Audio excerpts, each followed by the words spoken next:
ආයිබෝන් ළමයි අපි ඉකෝන් පන්තියේ වෙළඳපොළ ආර්ථිකයේ රජයේ මැදිහත් වීම කියන අපේ විෂය නිර්දේශයේ 3 වෙනි පාඩම සම්පූර්ණයෙන්ම අවසන් කළා. අපිට ඊළඟට පටන් ගන්න තියෙන්නේ 4 වෙනි පාඩම. 4 වෙනි පාඩමේ නම විදිහට ගත්තොත් මේක ටිකක් වෙළඳපොළ ආර්ථිකය වගේ ටිකක් දිග පාඩමක්. අපි කෙටියෙන් නම් කරගමු. නිෂ්පාදන ආයතන සහ සාධක වෙළඳපොළ කියන. සහ සාධක වෙළඳපොළ.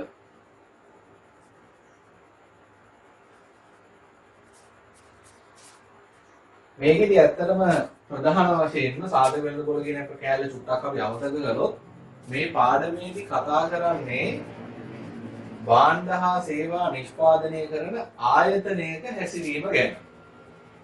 දැන් අපි කතා කළා මීට කලින් වෙළඳපොළ ආර්ථිකය කියන පාඩමේදී භාණ්ඩ මිලදී ගන්න වෙළඳපොලේ ඉල්ලුමක් ඇති වෙන ආකාරය, භාණ්ඩ සඳහා වෙළඳපොළට සැපයුමක් ඇති වෙන ආකාරය මේ විදිහට සපයන්න නම් නිෂ්පාදන ආයතනයක් විසින් භාණ්ඩයක් සේවාවක් නිපදවන්න ඕන. මෙන්න මේ තනි ආයතනයක තනි ආයතනයක හැසිරීම ගැනයි අපි මේ පාඩමේදී සාධක වෙළඳපොළ ගැන පොඩ්ඩක් පැත්තකට දාගොත් කතා කරන්නේ. මේ පාඩමේ ප්‍රධාන කොටස් කීපයක්ම තියෙනවා. මම මුලින්ම දැන් ආර්ථික මේ වෙළඳපොළ ආර්ථිකය සහ රජයේ මැදිහත් වීම ගොඩාක් දුරට ගණන් තිබ්බ පාඩම් දෙකක් නිසා මම ඒක අර කරන්න යන්නේ මොනවද කියලා පොඩි මැප් එකක් දුන්නේ නැහැ. හැබැයි මේ පාඩමේ ගණන් තියෙනවා, මේකේ ප්‍රස්තාරාන්දින්න තියෙනවා. නමුත් මේකේ මේ තියරි කොටස් වැඩි. ඒ නිසා මම මේ පාඩම වර්ග කරගන්නවා මෙන්න මේ කොටස් කීපයකට. මුල් හරියේදී අපි මේ පාඩමෙන් කතා කරන්නේ නිෂ්පාදන ආයතනය කියන එකේ මූලික හැඩවුරුකම තමයි අපි ඉගෙන ගන්න. නිෂ්පාදන ආයතන. ඒතර අපි බලනවා කවුද නිෂ්පාදන ආයතනයක් කියන්නේ. හරිද? නිර්වචනය කරගන්නවා. ඔයා මේක දැම්ම ලියන්න එපා. මම කියන්නම් ලියා ගන්න ඕන. හරිද? නිර්වචනය කරගන්නවා. ඊට පස්සේ අපි බලනවා නිෂ්පාදන ආයතනයක් ක්‍රියාත්මක කරනකොට ඒගොල්ලන්ට තියෙන අරමුණු මොනවද? ඊට පස්සේ නිෂ්පාදන ආයතන වල වර්ග මොනවද? නිෂ්පාදන ආයතන වර්ග. එතකොට මේ වගේ මූලික දේවල් ටික කතා කරලා අපේ පාඩමට ප්‍රධාන වශයෙන් අවශ්‍ය වෙන නිෂ්පාදන ආයතනයක ක්‍රියාවලියකට අපි කියනවා නිෂ්පාදන ක්‍රියාවලිය. නිෂ්පාදන ක්‍රියාවලිය ගැන අපි කතා කරමු. හරිද? නිෂ්පාදන ක්‍රියාවලිය ගැන කතා කරමු. මේ නිෂ්පාදන ක්‍රියාවලිය කතා කරනකොට අපිට හම්බ වෙනවා පොඩි අනුමාතෘකා දෙකක් ඊටාම වැදගත්.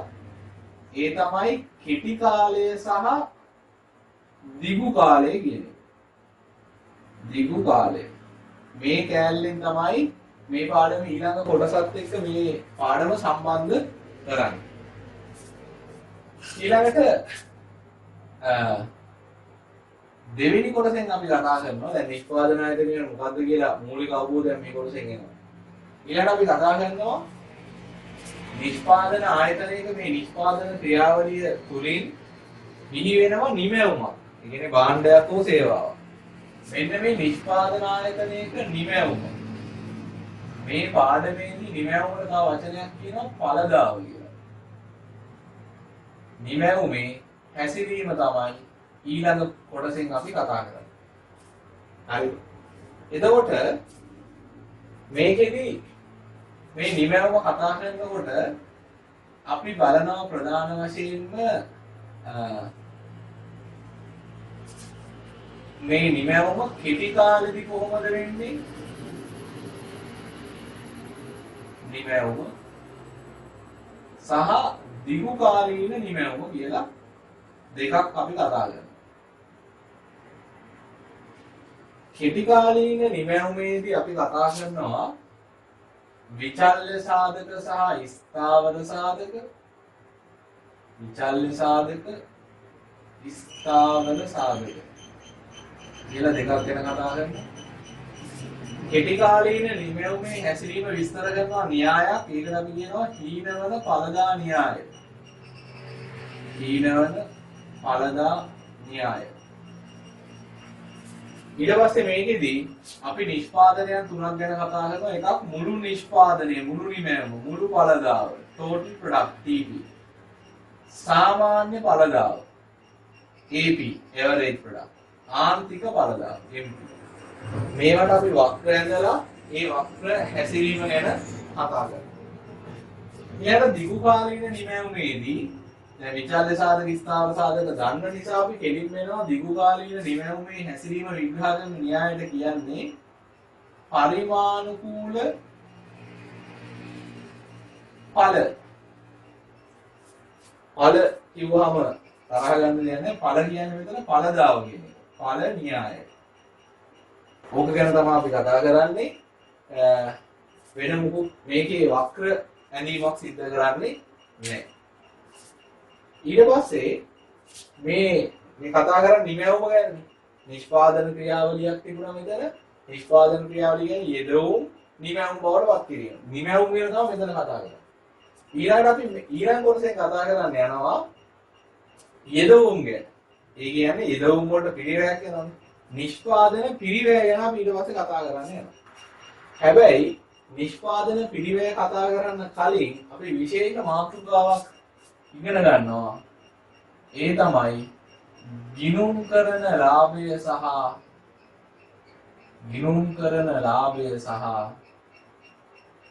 ආර්ථික ලාභය.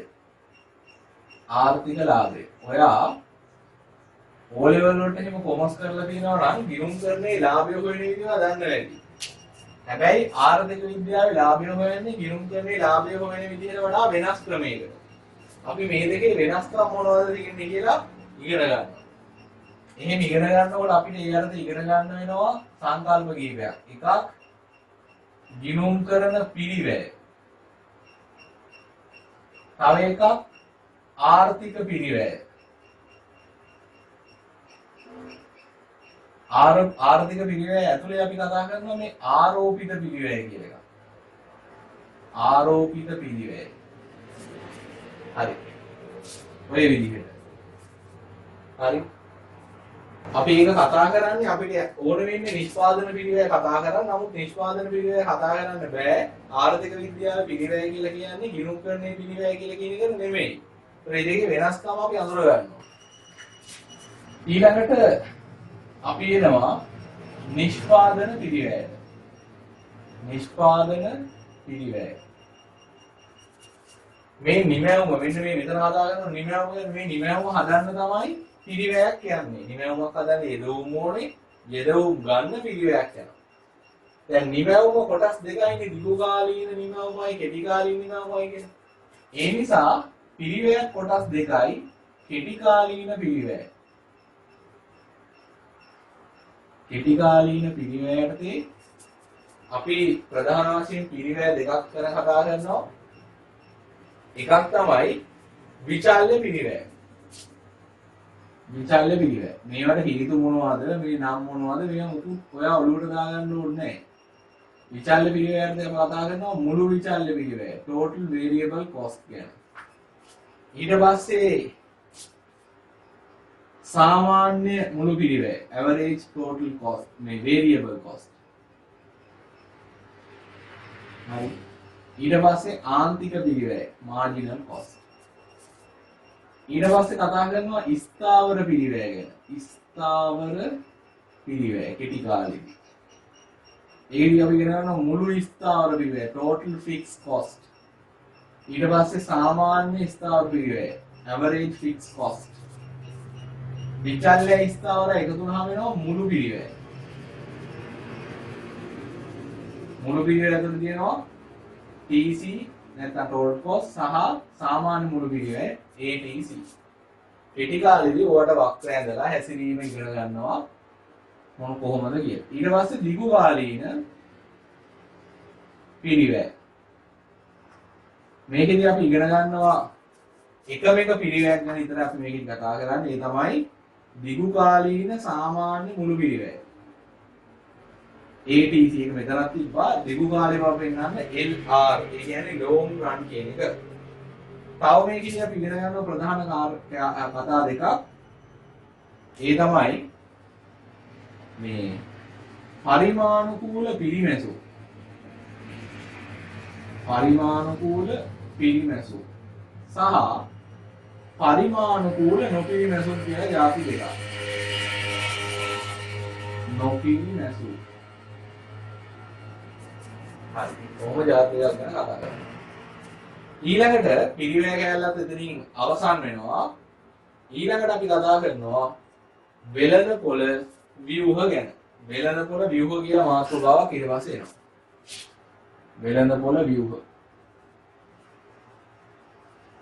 වෙළඳ පොළ ව්‍යුහ.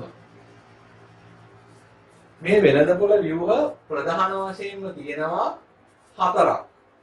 හරිද? හතරක් තියෙනවා. පළවෙනි එක පූර්ණ තරගය. පූර්ණ තරගය.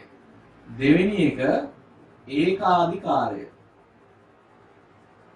ඒකාධිකාරය. තුන්වෙනි එක කතිපයාධිකාරය. කතිපයාධිකාරය. කාර්ය.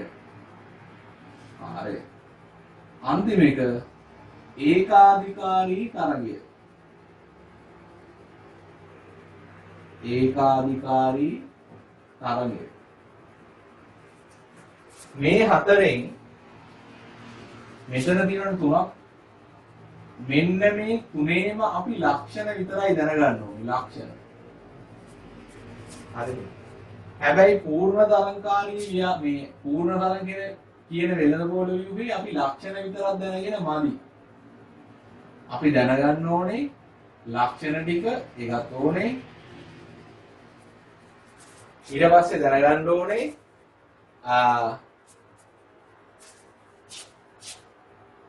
කෙටි කාලීන සමතුලිතය ගැන. කෙටි කාලීන සමතුලිතය. දැන් වෙළඳ පොළ සමතුලිතය වගේ ආයතන වලට සමතුලිත තියෙනවා. ඊළඟට දිගු කාලීන සමතුලිතය. අවසාන කොටස මේ පාඩමේ මම කියන්නේ පාඩම ටිකක් දිගයි කියන සාධක වෙළඳ පොළ. අපි කතා කරනවා නිෂ්පාදන සාධකයකට ඉල්ලුම එන්නේ කොහොමද? සාධක වලට සැපයුමක් එන්නේ කොහොමද? හරිද? සාධක ඉල්ලුම, සාධක සැපයුම. ඒ අනුව සාධක මිල කොහොමද තීරණය වෙන්නේ?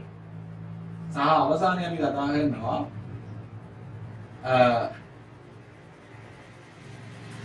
ආර්ථික සංක්‍රාම ඉපැයීම සහ ආර්ථික බදුගුලි කියන සංකල්ප දෙක. සංක්‍රාම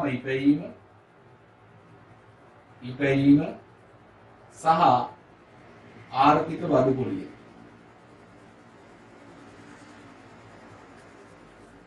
එතකොට ප්‍රධානම කොටස් 6ක් තියෙනවා මේ පාඩමේ. හරිද? මේ කොටස් 6 තමයි මේ පාඩම පුරාවටම අපි සාකච්ඡා කරන්නේ. ඒ නිසා ඔයා මෙන්න මේ සටහන දැන් ඔයාගේ අලුත් පොතක් අරගෙන සාමාන්‍ය පිටු 80ක විතර පොතක් ගන්න CR පොතක්. CR පොතක් හොයන්න මොකද රූප සටහන් ටිකක් අඳින්න තියෙනවා. සාමාන්‍ය පොතක් අමාරුයි අඳින්න. CR පොතක් අරගෙන මේක පොතේ පිටුවක් සාමාන්‍ය මෙන්න මේ පැත්තට හැරෙවුවම ලියා ගන්න පුළුවන්. මේ අතර හැරෙවුවම මෙහිම ඔය මං ඇදලා තියෙනා වගේ සටහනක ඇඳ ගන්න. හරිද?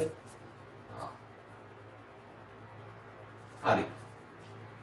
එතකොට පළවෙනි වැඩේ තමයි මේක. දැන් ටියුට් එකමම මුද්‍රණය කළා ඕගොල්ලන්ට ලැබෙන්න සලස්වන්න අදාළ කටයුතු ටික කරලා තිබුණාට මේ දවස්වල ටියුට් එක ගන්න බෑනේ මේ තියෙන වාතාවරණය අනුව. ඒ නිසා මේකේ මම සාමාන්‍යයෙන් තව සති කිහිපයක් ගත වෙයි. ඒකම අපි නිකන් ඉන්න බෑ. මේකේ මම මේ මුල හරියේ ගොඩක් ලොකුවට ටියුට් එකේ ලියා ගන්න දේවල් දීලා නැහැ. සහ මුල හරියේදී මම උදාහරණ කිහිපයක් කරනවා මේ පාඩම තේරුම් ගන්න ඒක කොහොමවත් ටියුට් එකේ නෑ. ඒ නිසා මේ පාඩමේ මුල් හරිය ටියුට් එක නැති වුණත් අපිට කරන්න පුළුවන්. ඒ වගේම තමයි මේ එක එක සතියට අදාළ එක එක දවසකට අදාළ පාඩමේ නෝට් එක.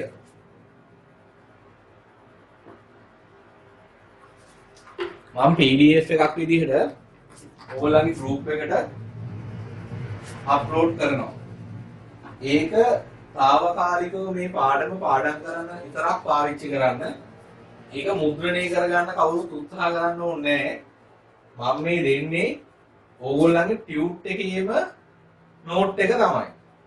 ඒ දවසට අදාළ නෝට් එක විතරක් මම දානවා. ඒක print out එකක් ගන්න ඕනේ නැහැ. මොකද ටියුට් එක හම්බෙද්දී මේ නෝට් එක වඩායි හම්බ වෙනවා. දෙන්නානේ මම කිව්වේ. හරි.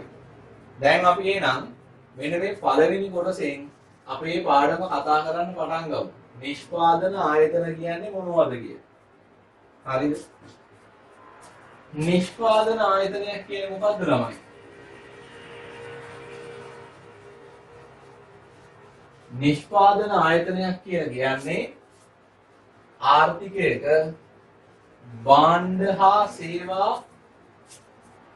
භාණ්ඩ හා සේවා සපයන නැත්නම් නිපදවලා වෙළඳපොළට සපයන ආයතන. හරිද? නිෂ්පාදන ආයතන කියනවා කරන්නේ භාණ්ඩ හා සේවා නිෂ්පාදනය කරලා වෙළඳපොළට සපයනවා. භාණ්ඩ හා සේවා නිකන් නිෂ්පාදනය කරන්න බෑ. හරි. පළවෙනි පාඩමේදී අපි ඉගෙන ගත්තා භාණ්ඩ කියන්නේ මොනවද? භාණ්ඩ කියන්නේ අපිට මොකක් හරි උපයෝගීතාවයක් ලබා දෙන්න පුළුවන් භාණ්ඩයක් කියන්නේ උපයෝගීතාවයක් ලබා දෙන්න පුළුවන් ඕනම දෙයක්. ඒක බිහි වෙන්නේ නිෂ්පාදන ක්‍රියාවලියකින් පස්සේ. මොකද්ද නිෂ්පාදන ක්‍රියාවලිය? නිෂ්පාදන ක්‍රියාවලිය තමයි යෙදවුම් තියෙනවා. ඒ යෙදවුම් කිසියම් ක්‍රියාවලියකට ලක් කරලා නිමැවුමක් ගන්න ඕන. ඕක තමයි ඕනම ක්‍රියාවලියක නැත්නම් ඕනම process එකක තියෙන පියවර තුන. යෙදවුම් ක්‍රියාවලිය නිමැවුම්. input process output. දැන් අපි කතා කරන්නේ භාණ්ඩ හදන එක ගැන. ඒකෙදි නිමැවුම තමයි මේ භාණ්ඩ හා සේවා කියලා කියන්නේ. භාණ්ඩ හා සේවා. ඒකට යෙදවුම් විදිහට අපි ගන්නෙ මේ නිෂ්පාදන සාධක කියන එක. නිෂ්පාදන සාධක. ඒකත් අපි පළවෙනි ටියුට් එකේදී කතා කළා. ඒ ටියුට් එක කරනකොටත් මම කිව්වා නිෂ්පාදන සාධක නිර්වචනය කරනකොට භාණ්ඩ හා සේවා නිෂ්පාදනයේ යෙදවුමක් ලෙස භාවිතා කළ හැකි කියන කොටසක් නිෂ්පාදන සාධකවල නිර්වචනයේ තිබුණා. ඒ කියන්නේ නිෂ්පාදන සාධක තමයි ඒකට භාණ්ඩ හා සේවා හදන්න යෙදවුම් විදිහට පාවිච්චි කරන්නේ. ඊළඟට භාණ්ඩ සේවා හදන ක්‍රියාවලියට අපි කියනවා නිෂ්පාදන ක්‍රියාවලිය කියලා.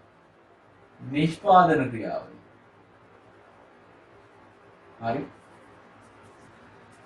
මෙන්න මේ නිෂ්පාදන ක්‍රියාවලිය ක්‍රියාත්මක කරන අය තමයි නිෂ්පාදන ආයතන කියලා කියන්නේ. ඒතකොට ඒගොල්ලන්ගේ නිර්වචනේ හරිනේ. ඊළඟට මෙයාලා වැඩ කරන්නේ මොන අරමුණ සඳහාද? මේගොල්ලෝ වැඩ කරන්නේ ලාභ අරමුණු කරගෙන. වෙන මොකක්වත් නෙමෙයි අරමුණ ලාභයේ අරමුණු කරගෙන තමයි මේ ආයතන වැඩ කරන්නේ. ඒතර මේගොල්ලෝ හැම වෙලේම උත්සාහ කරන්නේ තමන්ගේ ලාභය උපරිම කරගන්න. උපරිම ලාභයක් ලබන්න තමයි නිෂ්පාදන ආයතන උත්සාහ කරන්නේ. තව ටිකක් ඉස්සරහට ගියොත් මේ නිෂ්පාදන ආයතන වල වර්ග මොනවද? නිෂ්පාදන ආයතන වල විවිධ වර්ග තියෙනවා. මේ වර්ග තමයි අපි හඳුන්වන්නේ ව්‍යාපාර අධ්‍යයනයේදී ව්‍යාපාර සංවිධාන වර්ග කියලා.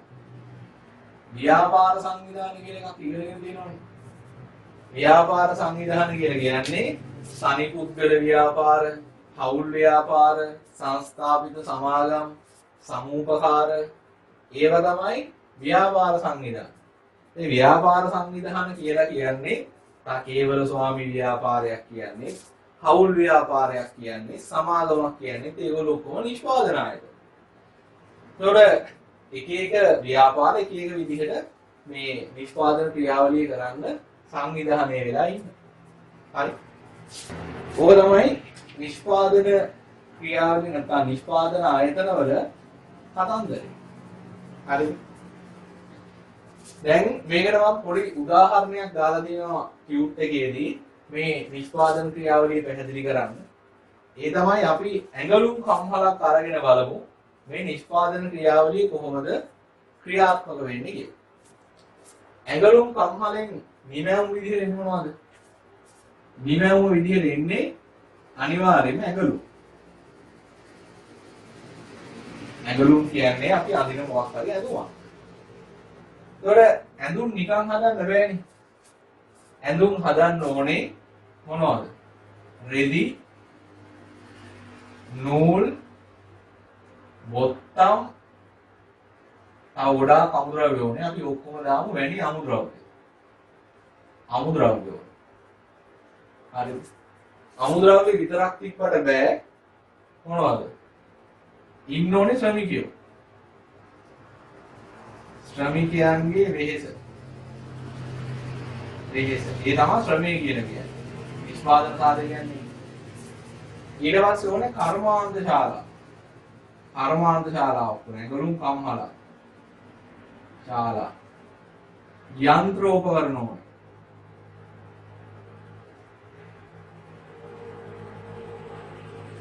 යන්ත්‍රෝපකරණ. එතනින් ගියාම ව්‍යවසායකයෙක් ඕනේ. ව්‍යවසායකයෙක්. එයානේ මේ ව්‍යාපාරේ පටන් ගන්න. ඕවාගේ සාධක ටිකක් ඕනේ. ඒක තමයි යෙදවු. මේ යෙදවු ඊට පස්සේ ක්‍රියාවලියට ලක් කරනවා. හරිද? මේ ක්‍රියාවලිය එක එක භාණ්ඩයෙන් භාණ්ඩයට වෙනස්. දැන් ඇඳුම් වල නම් ක්‍රියාවලිය තියෙන්නේ මුලින්ම තියෙන්නේ රෙදිනේ. රෙදි කැපීම. ඊට පස්සේ ඇඳුම් මැසීම. ඊට පස්සේ ඇසුරුම් කරණය. මේ තව එකක් මැදට ගන්න හේතුණා තත්ත්ව පාලනය. තත්ත්ව පාලනය කියන්නේ හරියට හදලා තියෙනවද කියලා බලන්න. ඇසුරුම් කරණය. ඔන්න ඔයගේ ක්‍රියාවන් ඔක්කොම ගියාම වෙළඳ පොළට ඇඟලු. එහෙම නැත්නම් රෙදි පිළි සපයන්න පුළුවන්. මෙන්න මේකට රූප සරහනක් දාලා තියෙනවා මම තුන්වෙනි පිටුවේ යෙදවුම් නිමැවුම් ක්‍රියාවලියට පල්ලෙහායින් උදාහරණයක් කියලා දෙනවා ඇඟලුම් කම්හලක් ඇසුරෙන් ඉහත නිෂ්පාදන ක්‍රියාවලිය පැහැදිලි කරන්න. ඒතර මේක ඔයාගේ ටියුට් එකේ තියෙන නෝට් එකට එන්න ඕනේ. දැන් නෑනේ ඔයාගාව ටියුට් එකක්. ඒ නිසා මේක ඔයාගේ පොතේ ඇඳ ගන්න. මෙන්න මේ තුනම. හරිද? යෙදවුම් ක්‍රියාවලිය නිමැවුම්. මේක තමයි ආර්ථික විද්‍යාවේ ඕනම විෂයක තියෙන ක්‍රියාවලියක පොදු පියවර ටික අනුපිළිවෙල. ඊට පස්සේ මේ තියෙන්නේ භාණ්ඩ හා සේවා නිෂ්පාදන ක්‍රියාවලියේ පියවර. මේ තියෙන්නේ අපේ උදාහරණයට අදාළව තියෙන දත්ත ඇඟලුම් සම්හලේ උදාහරණ. හරි. ඔය ටික ලියා ගන්න.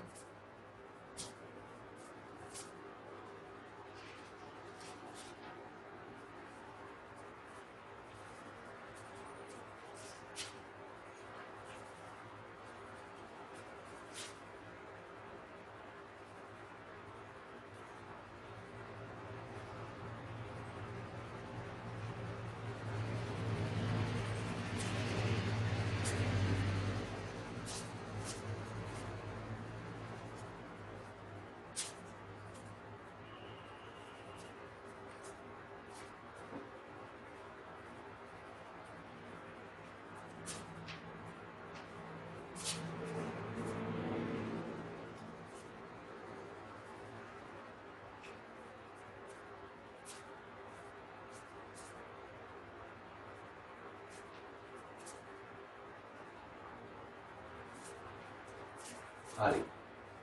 දැන් ලියාගෙන ඉවරයි. දැන් මේ රූප සරණ දිහා පොඩ්ඩක් බලන්න. බෝඩ් එකේ තියෙන. ඔයාලට පැහැදිලි වෙන්න ඕනේ මේ ඇඟලුම් කියන එක හැදෙන්න නම් මෙන්න මේ යෙදවුම් ටික ඕනේ. නැත්නම් ඇඟලුම් හැදෙන්නේ නැහැ.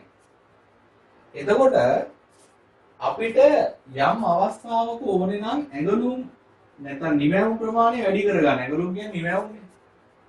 එතකොට අපිට සිද්ධ වෙනවා මෙන්න මේ යෙදවුම් ටික ඉහළ නංවල. යෙදවුම් නිසා නම් ඇඟලුම් හැදෙන්නේ. ඇඟලුම් නිෂ්පාදනය වැඩි කරන්න ඕන නම් අපි මොකද කරන්න ඕන? නිෂ්පාදන ක්‍රියාවලියට එකතු කරන යෙදවුම් ටික වැඩි කරන්න ඕන. හරිද? ආර්ථික විද්‍යාවේදී නිමැවුම් වලට තව වචනයක් කියනවා මේ පාඩමේදී ඵලදාව කියලා. නිමැවුමට තමයි ඵලදාව කියන්නේ. යෙදවුම් වලට තව වචනයක් කියනවා ඒ තමයි සාධක. අපි සාධක කිව්වත් එකයි යෙදවුම් කිව්වත් එකමයි. හරිද? යෙදවුම් ගැන තමයි කියන්නේ. නිමැවුම කිව්වත් එකයි ඵලදාව කිව්වත් එකයි. ඒ මොකෙන් කියන්නේ අපි හදන භාණ්ඩය හෝ සේවාව ගැන. ඒතකොට මගේ කතාව උනේ යෙදවුම් නිමැවුම් අතර සම්බන්ධයක් තියෙනවා. යෙදවුම් නැත්තම් නිමැවුම් හැදෙන්නේ නැහැ. හරිද? යෙදවුම් වැඩි කරන්න නම් නිමැවුම වැඩි කරන්න නම් අපිට සිද්ධ වෙනවා නිෂ්පාදන ක්‍රියාවලියට එකතු කරන යෙදවුම් ප්‍රමාණය වැඩි කරන්න. නිමැවුම අඩු කරන්න ඕන නම් අපි දැනට නිෂ්පාදන ක්‍රියාවලියට එකතු කරලා තියෙන යෙදවුම් ටික කොටසක් නිෂ්පාදන ක්‍රියාවලියෙන් අයින් කරන්න ඕන. එතකොට මේ විචාලයන් දෙක අතර සම්බන්ධයක් තියෙනවා කියන එක මට පැහැදිලි වෙන්න ඕන. හරියට භාණ්ඩයක මිලයි භාණ්ඩයේ ඉල්ලුම් ප්‍රමාණය අතර සම්බන්ධයක් තියෙනවා වගේ. හරිද? නැත්තම් භාණ්ඩයේ මිලයි භාණ්ඩයේ සැපයුම් ප්‍රමාණය අතර සම්බන්ධයක් තියෙනවා වගේ. පාරිභෝගිකයාගේ මුදල් ආදායමයි භාණ්ඩයට කරන ඉල්ලුමයි අතර සම්බන්ධයක් තියෙනවා වගේ. ඒ වගේ සම්බන්ධයක් තියෙන විචල්යන් දෙකක් අපිට හම්බුනහම අපි එතනින් ගොඩනගනවා ශ්‍රිතයක්. ඉල්ලුම් ශ්‍රිතය කියලා එකක් හැදුවා. සැපයුම් ශ්‍රිතය කියලා එකක් හැදුවා. ඒ ශ්‍රිතයෙන් කියන්නේ විචල්යන් දෙකක් අතර තියෙන සම්බන්ධය විග්‍රහ කරනවා. මෙතනත් විචල්යන් දෙකක් තියෙනවා. යෙදවුමුයි නිමැවුමුයි. ඒ දෙක අතර සම්බන්ධයක් තියෙනවා. ඒ නිසා අපිට යෙදවුම් සහ නිමැවුම් අතර තියෙන සම්බන්ධය පෙන්වන්න හදන්න පුළුවන් ශ්‍රිතයක් අපි ඒකට කියනවා නිෂ්පාදන ශ්‍රිතය කියලා. නිෂ්පාදන ශ්‍රිතය. ශ්‍රිතය කියන්නේ සමීකරණයක්. ඒක විචල්යන් දෙකක් අතර සම්බන්ධය පෙන්වන්න පුළුවන් ගණිතමය ආකෘතියක්, ගණිතමය ක්‍රමයක්. නිෂ්පාදන ශ්‍රිතය වෙන්නේ මෙන්න මේක. බලන්න දැන් මේව මතකයිද කියලා.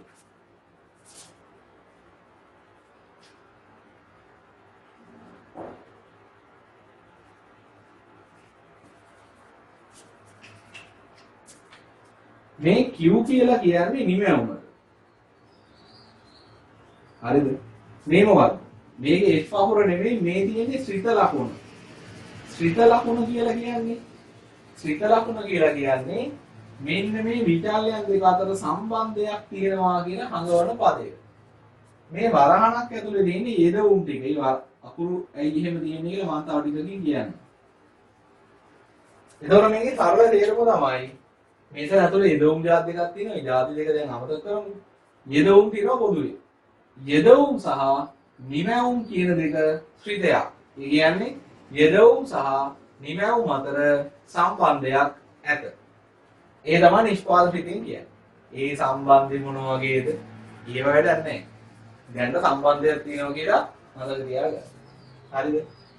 මේකෙත් මෙන්න මේ නිෂ්පාදන ශ්‍රිතය ඔයාගේ ටියුට් එකේ කොටුවක ලියා ගන්න තියෙනවා. ඒ නිසා ඔයා පොතේ මාතෘකාවක් දාලා නිෂ්පාදන ශ්‍රිතය කියලා මෙන්න මේක ලියා ගන්න.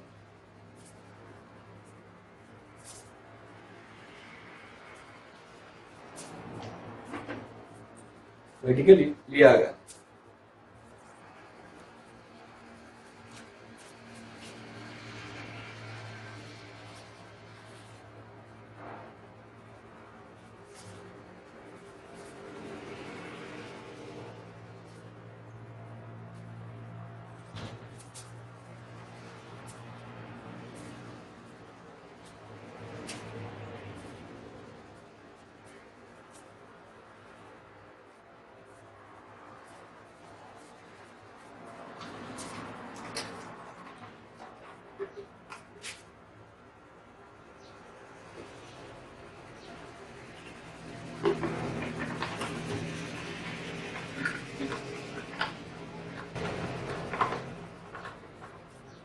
හරි. තව ටිකක් ඉස්සරහට ගිහලා මේ ශ්‍රිතය ගැන හිතුවොත් මේ දෙක අතර තියෙන සම්බන්ධය තමයි නිමැවුම වැඩි කරන්න නම් යෙදවුම් වැඩි කරන්න ඕනේ. ඒ කියන්නේ යෙදවුම් ප්‍රමාණය වැඩි වෙන්න නිමැවුම වැඩි කරන්න ඕනේ. වැඩි වෙන්න ඕනේ. හරිද? ඒ කියන්නේ මෙයා වැඩි වෙද්දී මෙයාත් වැඩි වෙනවා. මෙයා අඩු වෙද්දී මෙයාත් අඩු වෙනවා. අපේ අර ඉල්ලුමේ සැපියුමේ වගේ සමීකරණ හදාගෙන ඉලක්කම් දාගෙන ඉතර දුරට මේ කියන්නේ නමුත් ඔයාගේ ඔයාට අවබෝධ වෙන්න ඕනේ යෙදවුම් වැඩි කරද්දී නිමැවුම වැඩි වෙනවා. හරි. හරි. දැන් අපි පොඩ්ඩක් යමු උදාහරණයකට. උදාහරණයකට යමු. මම ගන්නවා මීටත් වඩා ඉතාම සරල භාණ්ඩයක් නිෂ්පාදනය කරන ක්‍රියාවලියක්.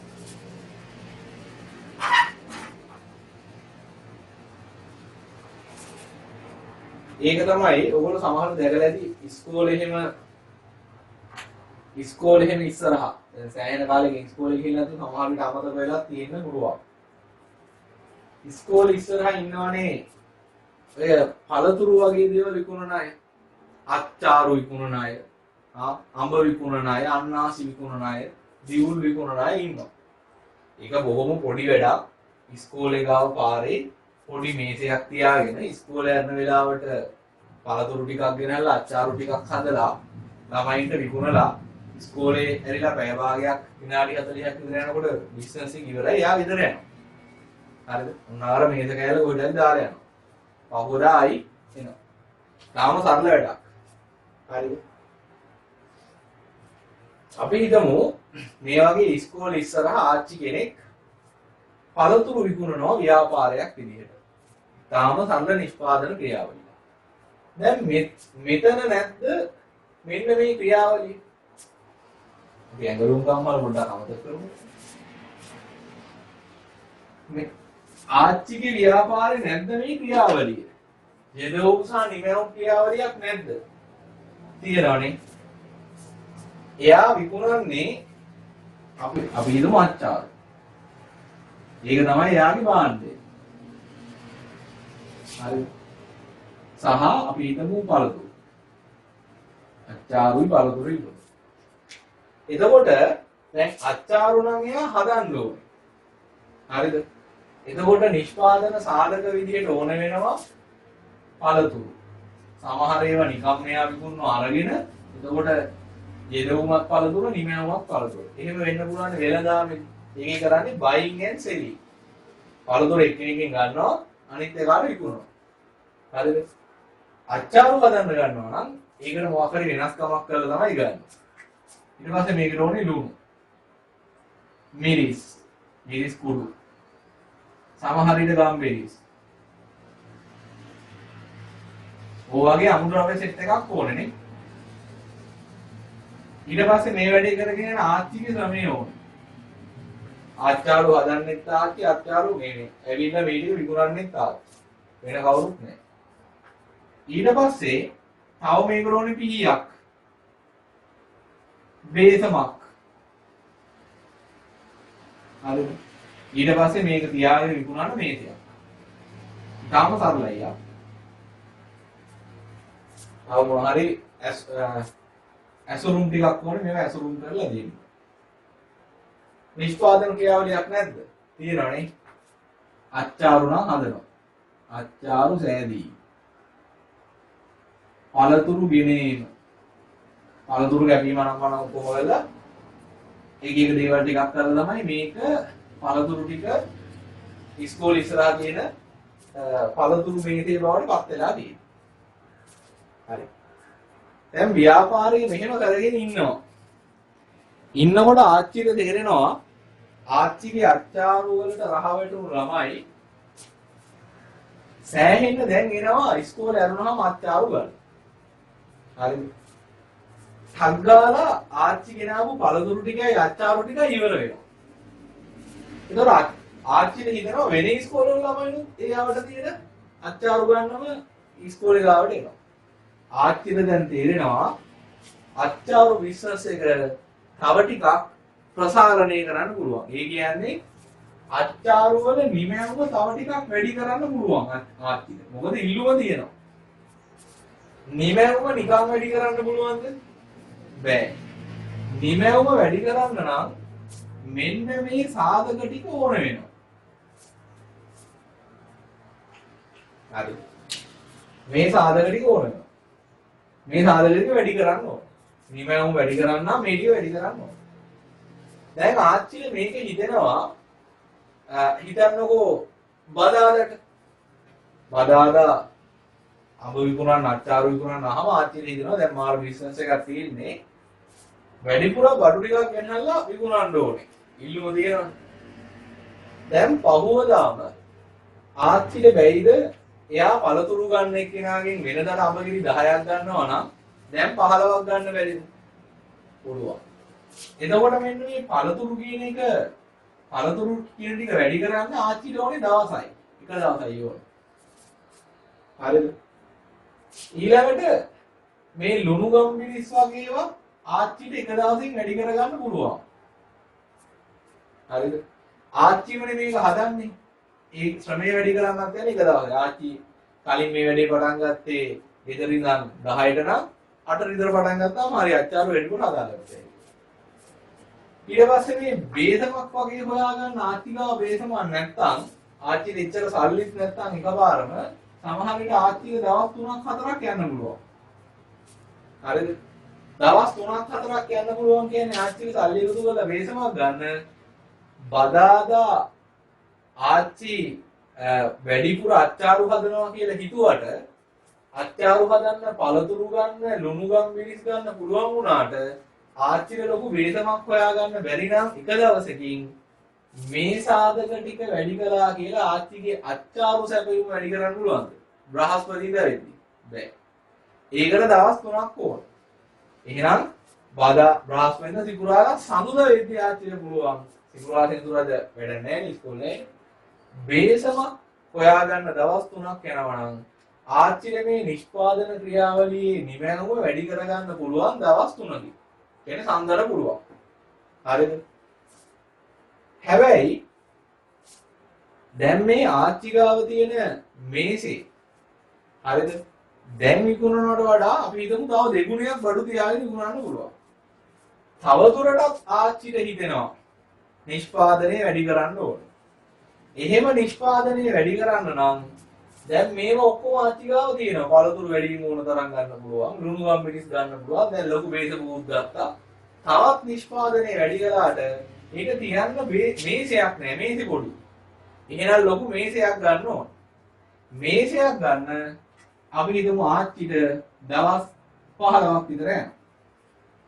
එහෙනම් ආච්චිට දවස් 3න් නිමැවුම වැඩි කරන්න පුළුවන් අච්චාරුයි පළතුරුයි. හැබැයි ඒකට සීමාවක් තියෙනවා. සීමාව තමයි මේ මේසෙක දාන්න පුළුවන් ධාරිතාවය. එතනින් එහාටත් වැඩි කරන්න නම් මේව ටක් ගාලා හොයාගත්ත හැකි. තව වේතමක් ගන්න එක දැන් මහ වැඩක් නෙමෙයි. තව ළමෙක් හොයාගන්න එක වැඩකුත් නෙමෙයි. ගම්බිරිස් සුළුණු පළතුරු හොයාගන්න එකත් වැඩකුත් නෙමෙයි.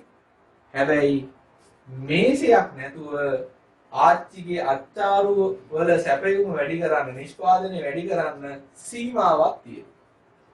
එතනින් එහාට ආච්චිට අච්චාරු තියාගෙන ඉන්න බෑ.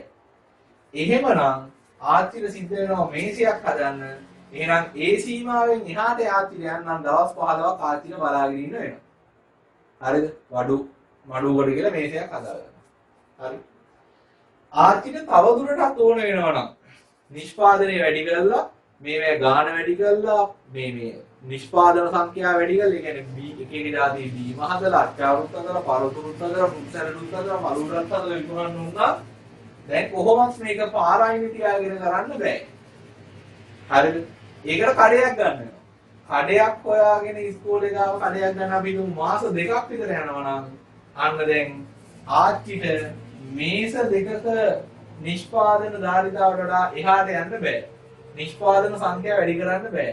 කූල් බීම දෙන්න බෑ. ඒ පහසුකම් මෙතන නැහැ. ඒ පහසුකම් වල යන සීමාව තමයි කඩේ ගන්න බැරි. කඩේ කියන්නේ නිෂ්පාදන හේතුම. ඒක ගන්න මාස 2ක් බලන් ඉන්න ඕනේ. මාස 2 පැන්නාම අන්න ආච්චි කලින් හිටපු සීමාවට වඩා වැඩි සීමාවකට ගියේ. ඒ ඕනෑ තරම් යන්න බෑ. මොකද උදේ ඉඳන් ආච්චිට තනියෙන් කරන්න හදාගන්න පුළුවන් බීම වල සීමාවක් තියෙනවා. ඊට පස්සේ සේවකයෝ ඕන වෙනවා. හරිද?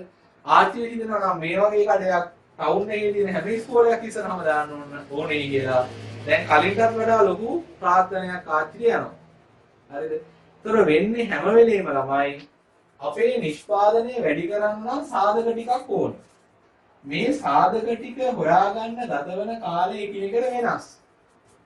හරිද? එතකොට අපිට සමහර සාධක ටක් ගාලා වෙනස් කරගන්න පුළුවන්. ටක් ගාලා වැඩි කරගන්න පුළුවන්. සමහර සාධක වැඩි කරගන්න සැලකිය යුතු කාලයක් යනවා.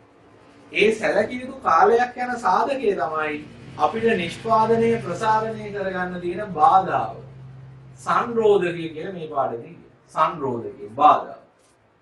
ඔබ ඇඟලුම් කම්හලටත් ගන්න පුළුවන් නේ. ඇඟලුම් කම්හලේ දැන් යම් ඇඟලුම් ප්‍රමාණයක් නිෂ්පාදනය කරමින් ඉන්නවා. ඇඟලුම් වලට ඉල්ලුම වැඩි වෙනවා නම් අපිට තීරණය කරන්න පුළුවන් අපි කලින් මේ 5 වෙනකන් විතරයි වැඩ කළේ. අපි දැන් රැටත් වැඩ කරමු. නයිට් ෂිෆ්ට් එකකුත් වැඩ කරමු. හරිද? වැඩ කළා වැඩිපුර නිමැවුමක් හදන්න පුළුවන්. හැබැයි ඕනෑ තරම් නිමැවුම වැඩි කරන්න බැරි ළමයි. ෂිෆ්ට් දෙකයිනේ කරන්න පුළුවන්. උදේ එකයි හවස එකයි. හරිද? එතනිනුත් එහාට නිෂ්පාදනය වැඩි කරන්න ඕන නම් මොකද්ද කරන්න වෙන්නේ? කරන්න වෙන්නේ අපිට අලුත් කර්මාන්ත ශාලාවක් හදන්න ඕනේ.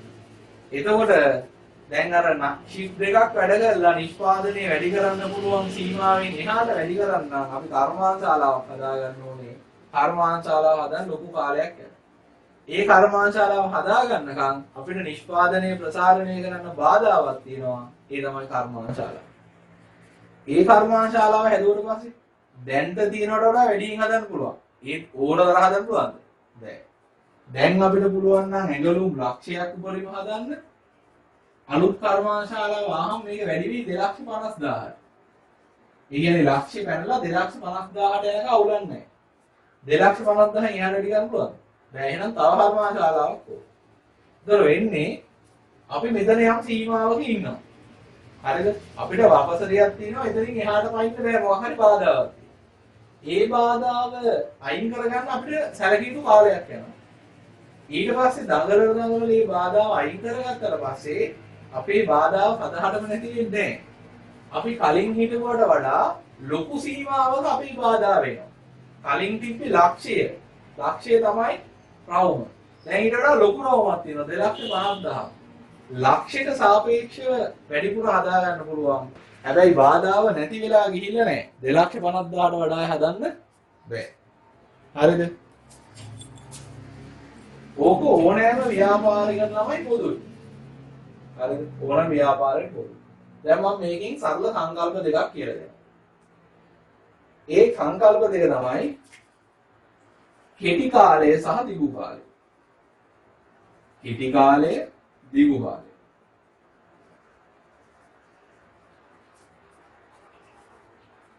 මේක සාමාන්‍යයෙන් විනුම්කරණයේදී වගේ මේ වචන දෙක පාවිච්චි කරනවා. කෙටි කාලීන වත්කම් නැත්නම් ජංගම වත්කම්. දිගු කාලීන වත්කම්. ජංගම නොවන වත්කම්. එහෙම නැත්නම් ස්ථාවර වත්කම්. එතෙන්දි කොහොමද මේ දෙක බෙදාගන්නේ? කෙටි කාලීන වත්කමුයි දිගු කාලීන වත්කමුයි නැත්නම් ණයත් කොහොම බෙදනවා? කෙටි කාලීන ණය දිගු කාලීන ණය. ඒක කොහොමද ඔය දෙක බෙදාගන්නේ? විලෝමකරණයේදී නම් මේ කෙටි කාලය සහ දිගු කාලය කියන එක වෙන් කරන සීමා විදිහට පාවිච්චි කරන්නේ මේ ලිප් වර්ෂ. ඒ කියන්නේ දින සති මාස. මාස 12ට වඩා අඩු කාලයක් ඇතුළත පියවන්න ඕනේ ණය කෙටි කාලීන ණය. මාස 12ට වඩා වැඩි කාලයක් අරගෙන පියවන්න පුළුවන් ණය දිගු කාලීන ණය.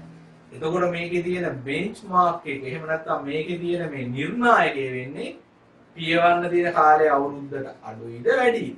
ලිප් වර්ෂ ක්‍රමයක්. හැබැයි ආර්ථික විද්‍යාවේදී කෙටි කාලය සහ දිගු කාලය මනින්න ලිප් වර්ෂ හෙවත් දින සති මාස අවුරුදු පාවිච්චි කරන්නේ නැහැ. මේකේ මුලින්ම තේරුම් ගන්න ලේසි කාරණේ තමයි දිගු කාලය කියන එක. දිගු කාලය.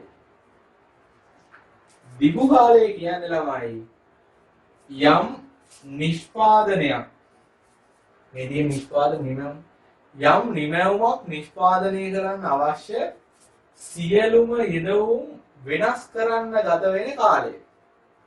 දැන් මේකේ ගොඩාක් යෙදවුම් දවසකින් වෙනස් කරන්න පුළුවන්.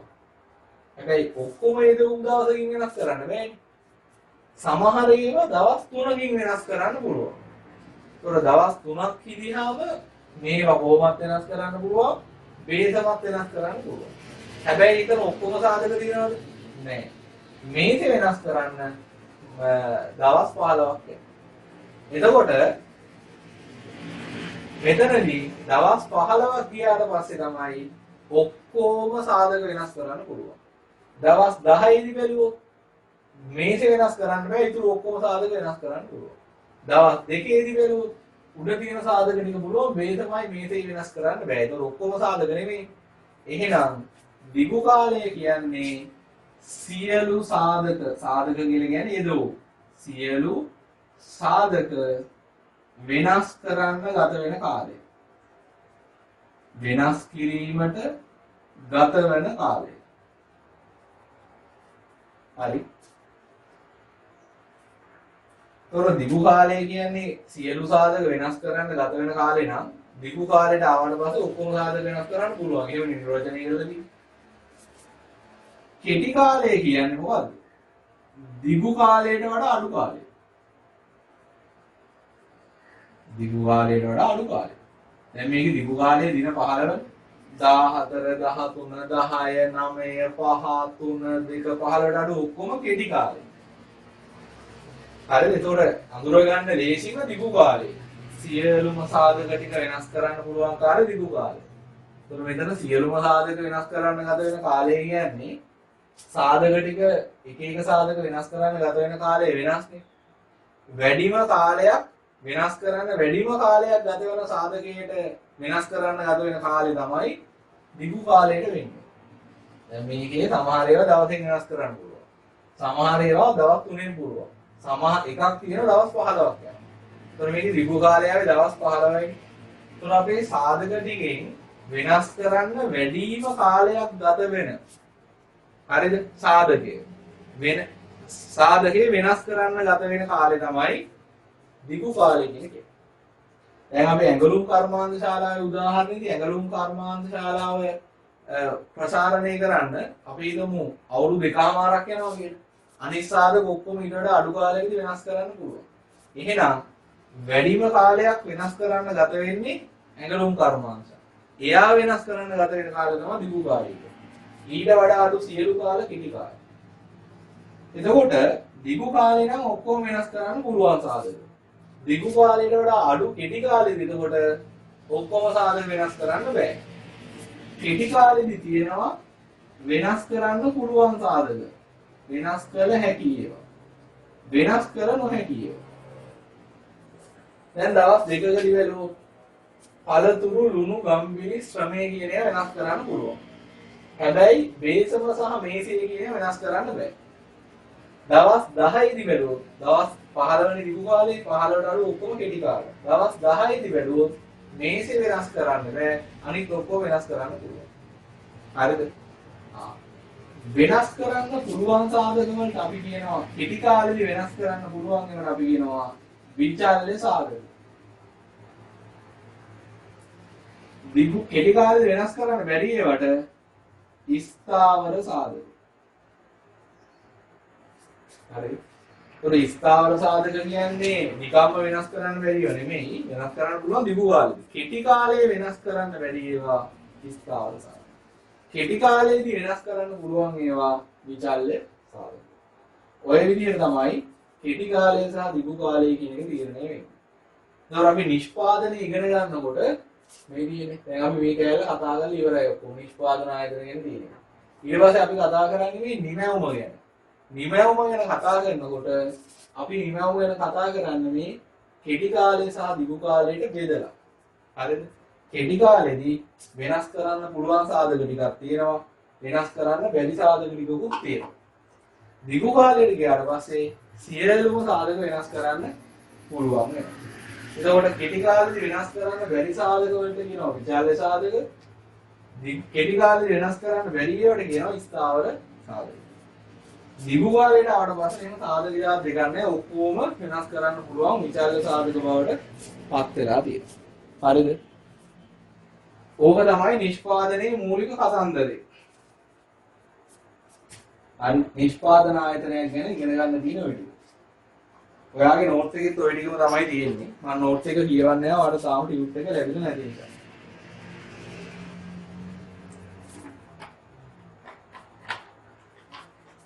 හරි. ඊළඟට මම උගන්වන්නේ ආයතනයක කෙටි කාලෙදී නිමැවුම හැසිරෙන විදිය.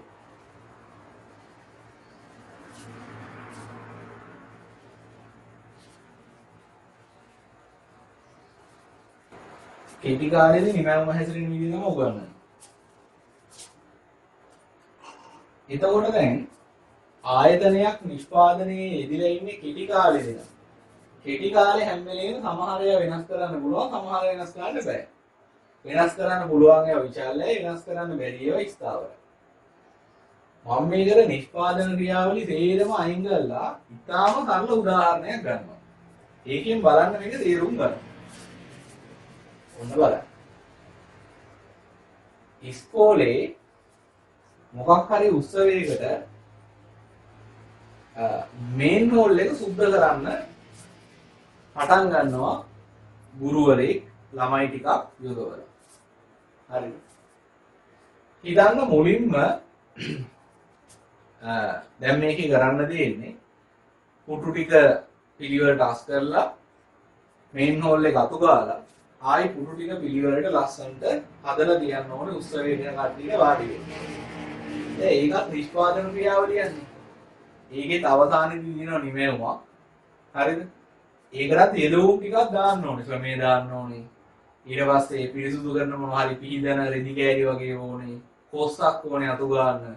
මහෝල් දල් කඩන්න මොකක් හරි මේ බ්‍රෂ් එකක් ඕනේ. යෙදවුම් ටිකක් ඕනේ. ඒ හරහා තමයි නිමැවුම එන්නේ. එහෙනම් නිෂ්පාදනයක් විදිහට ගන්න පුළුවන්. එතන. දැන්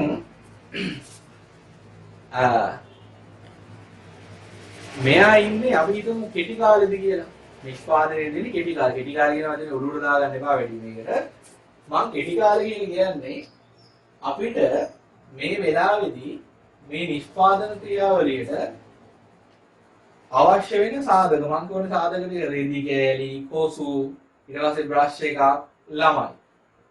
මේ සාධක වලින් සමහර සාධක ඕන තරම් වැඩි කරන්න පුළුවන්. දැන් ළමයි වගේ එකක් අවශ්‍ය ශ්‍රමය ඕන තරම් යොදවන්න පුළුවන්. පන්ති උගන්වන්නේ කොට නවත්තලා ළමයි කීප දෙනෙක් හැම පන්තියෙම ගන්නයි කියන වැඩේට. රෙදි කෑලිත් ඔය එහෙම මෙහෙම යම් ප්‍රමාණයක හොයා ගන්න පුළුවන්. හැබැයි දැන් ඉස්කෝලේ තියෙන කොසු ප්‍රමාණයට වඩා වැඩිපුර කොසු ගේන්න, බ්‍රෂ් ගේන්න, ඒව ටික කරන්න සාමාන්‍යයෙන් අමාරුයි. එතකොට මේකෙත් තියෙනවා විචල්්‍ය සාධක, මේකෙත් තියෙනවා ස්ථාවර සාධක. හරිද? විචල්්‍ය සාධක තියෙනවා, ස්ථාවර සාධක තියෙනවා. මේකේ ස්ථාවර සාධක ටික තමයි කොසු, විචල්්‍ය සාධක වලට අපි ගමු ළමයි. හරිද? ස්ථාවර සාධක. මෙන්න තියෙනවා ස්ථාවර සාධක. අපි ආර්ථික විද්‍යාවේ ස්ථාවර සාධක හඳුන්වන්න පාවිච්චි කරන වචනේ තමයි K කියන එක. මම අර ලිව්වනේ මෙතන නිෂ්පාදන ශ්‍රිතයක් Q ශ්‍රිතයක් P L සහ K කියන K කියන්නේ ස්ථාවර සාධක. විචල්්‍ය සාධක හඳුන්වන්නේ L වලින්. L මෙතන කියන්නේ මේ ශ්‍රමය කියන එක ගොඩක් වෙලාවට ශ්‍රමයේ විචල්්‍යයි. ඒකයි විචල්්‍ය සාධක හඳුන්වන්නේ L පාවිච්චි කරලා තියෙන්නේ. මෙතන K කියන්නේ කැපිටල් ප්‍රාග්ධනය. ප්‍රාග්ධනය කොහොමද C නේ. C නිෂ්පාදන පිළිවෙල කියන එක හඳුන්වන ආර්ථික විද්‍යාවේ අරන් තියෙන නිසා C වගේම શબ્දයක් තමයි K වලින් එන්නේ. ඒ නිසා තමයි ප්‍රාග්ධනය හඳුන්වන්න K දාලා තියෙන්නේ. හැබැයි දැන් මෙතන ලේබ වුණාට මෙතන L වලින් නිරූපණය කරන්නේ සියලුම විචල්්‍ය සාධක. මේක ප්‍රාග්ධනය වුණාට මේකෙන් නිරූපණය කරන්නේ සියලුම ස්ථාවර සාධක. පැහැදිලිද? අපි හිතමු දැන් ස්ථාවර සාධක කොසුනේ. කොසු තියෙන්නේ 10යි. දිගටම 10යි. දිගටම තියෙන්නේ 10යි. ළමයි කොච්චර දැම්මක් කොහු 10යි තියෙන්නේ. හරි. ස්ථාවර සාධක ඒ කියන්නේ K. ඊළඟට විචල්්‍ය සාධක. මේකේ විචල්්‍ය සාධක කියලා ගන්නේ ළමයි. ස්ථාවර සාධක K. විචල්්‍ය සාධක L. හරි. අපි බලනවා ළමයි බිංදුවක් දානවා. කොහු 10ක් දානවා. හැබැයි ළමයි නෑ. ඔයා හිතනවද උකට නිමැවුමක් එයි කියලා? ඒ කියන්නේ මේ ශාලාව සුද්ධ වෙයි කියලා. කොහු 10ක් තියෙන ළමයි නෑ. එහෙම වෙන්නේ නෑනේ. එතකොට මතක තියාගන්න පුළුවන් අපිට මේ උදාහරණයෙන්ම ස්ථාවර සාධක කොතෙකුත් තිබුණත් විචල්්‍ය සාධක එකක්වත් නැත්තම් නිමැවුමක් විහි වෙන්නේ නැහැ. නිමැවුම. හරිද? නිමැවුම. නිමැවුමක් විහි වෙන්නේ නැහැ. නිමැවුමක් නැත. හරි. ඊළඟට අපි ළමයි දෙන්නෙක්ව ආදේශ කරනවා. හරිද? ආදේශ කරලා ඒගොල්ලෝ කරන වැඩ ප්‍රමාණය මනිනවා. අපි හිතමු මොකක් හරි ඒකකකින් එනවා එතකොට හිතන්න එනවා 100යි කියන උත්තරයක්. මේ 100 මොකද්ද කියලා අහන්න මොකක් හරි ඒකකයක්. හරි. ඊළඟට ළමයි 4 දෙනෙක් තව දෙන්නෙක් දානවා වැඩේට. හැබැයි කොහු ගාන වැඩි වෙන්නේ නැහැ. ළමයි 4 දෙනෙක්. 4 දෙනෙක් දැම්මට පස්සේ වෙන්නේ ළමයි දෙන්නයි දැන් තව දෙන්නෙක් දානවා. හරිද? දෙන්නෙක් දාලා 100ක් නම් 4 දෙනෙක් දැම්මම කීයක් එන්න ඕනද? සාමාන්‍ය ළමයෙක් කියයි 200ක් එන්න ඕන කියලා. ඒ දෙන්නේ දැම්මම 100යි නම් 4 දෙනෙක් කියන්නේ ඒ වගේ දෙගුණයක්නේ. 200ක් එන්න ඕන කියලා කියයි සාමාන්‍ය ළමයෙක්. ඔයා සාමාන්‍ය කෙනෙක් නෙමෙයි. ඔයා ආර්ථික විද්‍යාව ඉගෙනගෙන තියෙන කෙනෙක්. මේකෙදී අපි ඉගෙනගෙන දෙනවා ශ්‍රම විභජනය කියලා සංකල්පයක්. ඒ කියන්නේ දැන් ළමයි දෙන්නෙක් ඉන්නකොට වැඩ බෙදාගෙන කරන්න බෑ. කොහු දෙකක් අරගෙන අසු ගන්නත් ඕනේ, පුටු අදින්නත් ඕනේ. ඒතර පුටු අදිනවා කොස්ස පැත්තකින් දිනන මේ වෙලාවට ආයි ටිකක් අසු ගන්නවා. එතකොට මේසයක් පැටලෙනවා, පුටුවක් පැටලෙනවා, අසු ගන්න බෑ. ආයි පුටුව පැත්තකින් තියෙනවා. වැඩේ යනවා තමයි යන්නේ හිමි. 4 දෙනෙක් අහම අපිට පුළුවන් දෙන්නෙක් අතු ගන්නවා, දෙන්නෙක් දෙස් අදිනවා. එතකොට අර කොස්ස තියන්න යන වෙලාව ඉතුරු වෙනවා. ආයි කොස්ස ගන්න යන වෙලාව ඉතුරු වෙනවා. වැඩ අතර මාරු වෙන්න ගත වෙන කාලය අඩු වෙනවා. හරිද? ගත වෙන කාලය අඩු වුණාම මේගොල්ලන්ගේ ඵලදායීතාවය වැඩි වෙලා දෙන්නෙක් එකතු වෙලා 100ක් හැදුවා. 4 දෙනෙක් එකතු වෙලා හරිනම් හදන්න ඕනේ 200යි. හැබැයි හදනවා 300. හරි. දැන් වැඩේ ඉක්මනට වෙනවා වගේ පේනවා. ඉක්මන් වැඩේ. හරි. අලුත් වැඩේ වුණා හැබැයි හිමින් වුණා. දැන් ඉක්මනට වෙනවා වගේ පේනවා. එතකොට මොකද කරන්නේ ගුරුවරයා තව ළමයි දෙන්නෙක්ව දානවා. දැන් 6යි. ළමයි 6යි. කලින් දැම්මේ 아무තු අලුතෙන් 2යි ආයි දැම්මේ මේ වෙලාවේ දැම්මේ 2යි. දැන් 300ක් හදනවා නම් 4 දෙනෙක් එකතු වෙලා එකෙක් හදලා තියෙන සාමාන්‍ය 70ක් විතරනේ. හරිද? ඊට පස්සේ 75 ඒවා 6ක් අපි ගත්තොත් එහෙම එන්නේ 300යි 450ක් විතර. හැබැයි 450ක් නෙමෙයි. මේක 600ක් විතර වෙනවා. 600ක් විතර. හරිද? දැන් ගුරුවරුන්ට පේනවා මාරු දැන් වැඩේ මාර වේගින් යනවා. හරිද? 6යි. තමයි 6 දෙනෙක් දානවා. මම පොඩ්ඩක් මේක ඉලක්කම් ටික මාරු කරන්න. මම මෙතන වැඩි කරගෙන යන්නම්කො 5 ළමයි 5යි, ළමයි 10යි, ළමයි 15යි. හරිද? 5ක් දැම්මහම 100ක් ආවා. 10ක් දැම්මහම 200ක් එන්න ඕනේ. හැබැයි 300ක් ආවා. හරිද? ඊට පස්සේ එතකොට එකෙක් හදලා තියෙන්නේ 30ක් විතර, මෙතනින් එන්න ඕනේ 450ක් විතර, හැබැයි 600ක් ආවා. දාන්න වැඩි මාර ඉක්මනට වෙනවා වගේ පේනවා. හරිද? එතකොට කොහු 10ක් එහෙමම දිනනවා, තව ළමයි 5 දෙනෙක් දානවා. ළමයි 20යි දැන්. ළමයි 20යි. එතකොට 20 ගානේ දැන් මේක වැඩි වෙන්නේ 800 කට. ඔයා බලන්න මොකක්ද උනේ කියලා. 600 15 දෙනෙක් ඉඳලා 600ක් හදනවා. ඒ කියන්නේ එකෙක් සාමාන්‍යයෙන් හදලා තියෙන්නේ 40ක් විතර. හරිද? මෙතනක් තියෙන්නේ 820 බෙදුවාම ඉන්නේ 40ක් විතර. ඒ කියන්නේ වැඩේ දිගටම වෙනවා. වැඩිපුරක් වෙනවා. මෙතෙන් වඩා මෙතන වැඩි. නමුත් වේගය එකයි. හරිද? හේතුව තමයි දැන් ඇයි මෙතන වේගය වැඩි වෙලා මෙතන 5 දෙනෙක් එකතු වෙලා 100යි. ඒ කියන්නේ එකෙනෙක් සාමාන්‍ය 20ක් විතර හදලා තියෙනවා. මෙතන 10 දෙනෙක් එකතු වෙලා 300යි. ඒ කියන්නේ එකෙනෙක් සාමාන්‍ය 30ක් විතර හදලා තියෙනවා. මෙතන 600ක් හදලා 15 දෙනෙක් එකතු වෙලා. ඒ කියන්නේ 40ක් විතර. මෙතනත් 40 උනේ. ඇයි ඒක 50ක් වුනේ නැත්තේ? 50ක් වුනේ නැත්තේ හේතුව මේ ළමයින්ට වැඩ කරන තියෙන කොසු ප්‍රමාණය ළමයි වැඩි කලාට වැඩි වෙන්නේ නැහැ. පැහැදිලිද? හරිද? කොහු ප්‍රමාණය ළමයි වැඩි කලාට වැඩි වෙන්නේ නැහැ. එතකොට වෙන්නේ දැන් හිතන්න මෙතන කොහු 10ක් තියෙනවා. මේ වෙලාවේදී ළමයි 15 දෙනෙක් ඉන්නවා. එතකොට සමහර විට කොස්සට එක කොස්සක් අරගෙන කෙනෙක් ඉන්නවා අනිත් එක්කිනා පුටු ටික ඇල්ලලා දෙනවා. දැන් එතකොට කොහු 10ට උදව්කාරයෝ 10 දෙනෙක් ඉන්නවා. හරිද? ඒතර ඉන් එහාට වේගය වැඩි කරන්න බෑ. ඒකයි මෙතන වේගය මෙතනක් තියෙන්නේ. පැහැදිලිද? ඊට පස්සේ ගුරුවරුන්ට තාම මේක එච්චර තේරුන්නේ නැහැ වැඩිනේ. වැඩියෙන් එනවා වගේ පේනවා. හැමෝම වැඩ කරනවා වගේ පේනවා. කොහු 10 එහෙම තියෙද්දි තව ළමයි 5 දෙනෙක් මේකට දානවා. හරිද? තව ළමයි 5 දෙනෙක් දානවා. දැම්මහම වෙන්නේ මේක හරිනම් මේ මට්ටමේම තියාගන්න එක්කෙනෙක් 40ක් වගේ හදනවා කියන්නේ 25 40න් වැඩි කරාම සාමාන්‍යයෙන් 1000ක් විතර හදනවා. හැබැයි 1000ක් හදන්නේ 900ක් විතර හදනවා.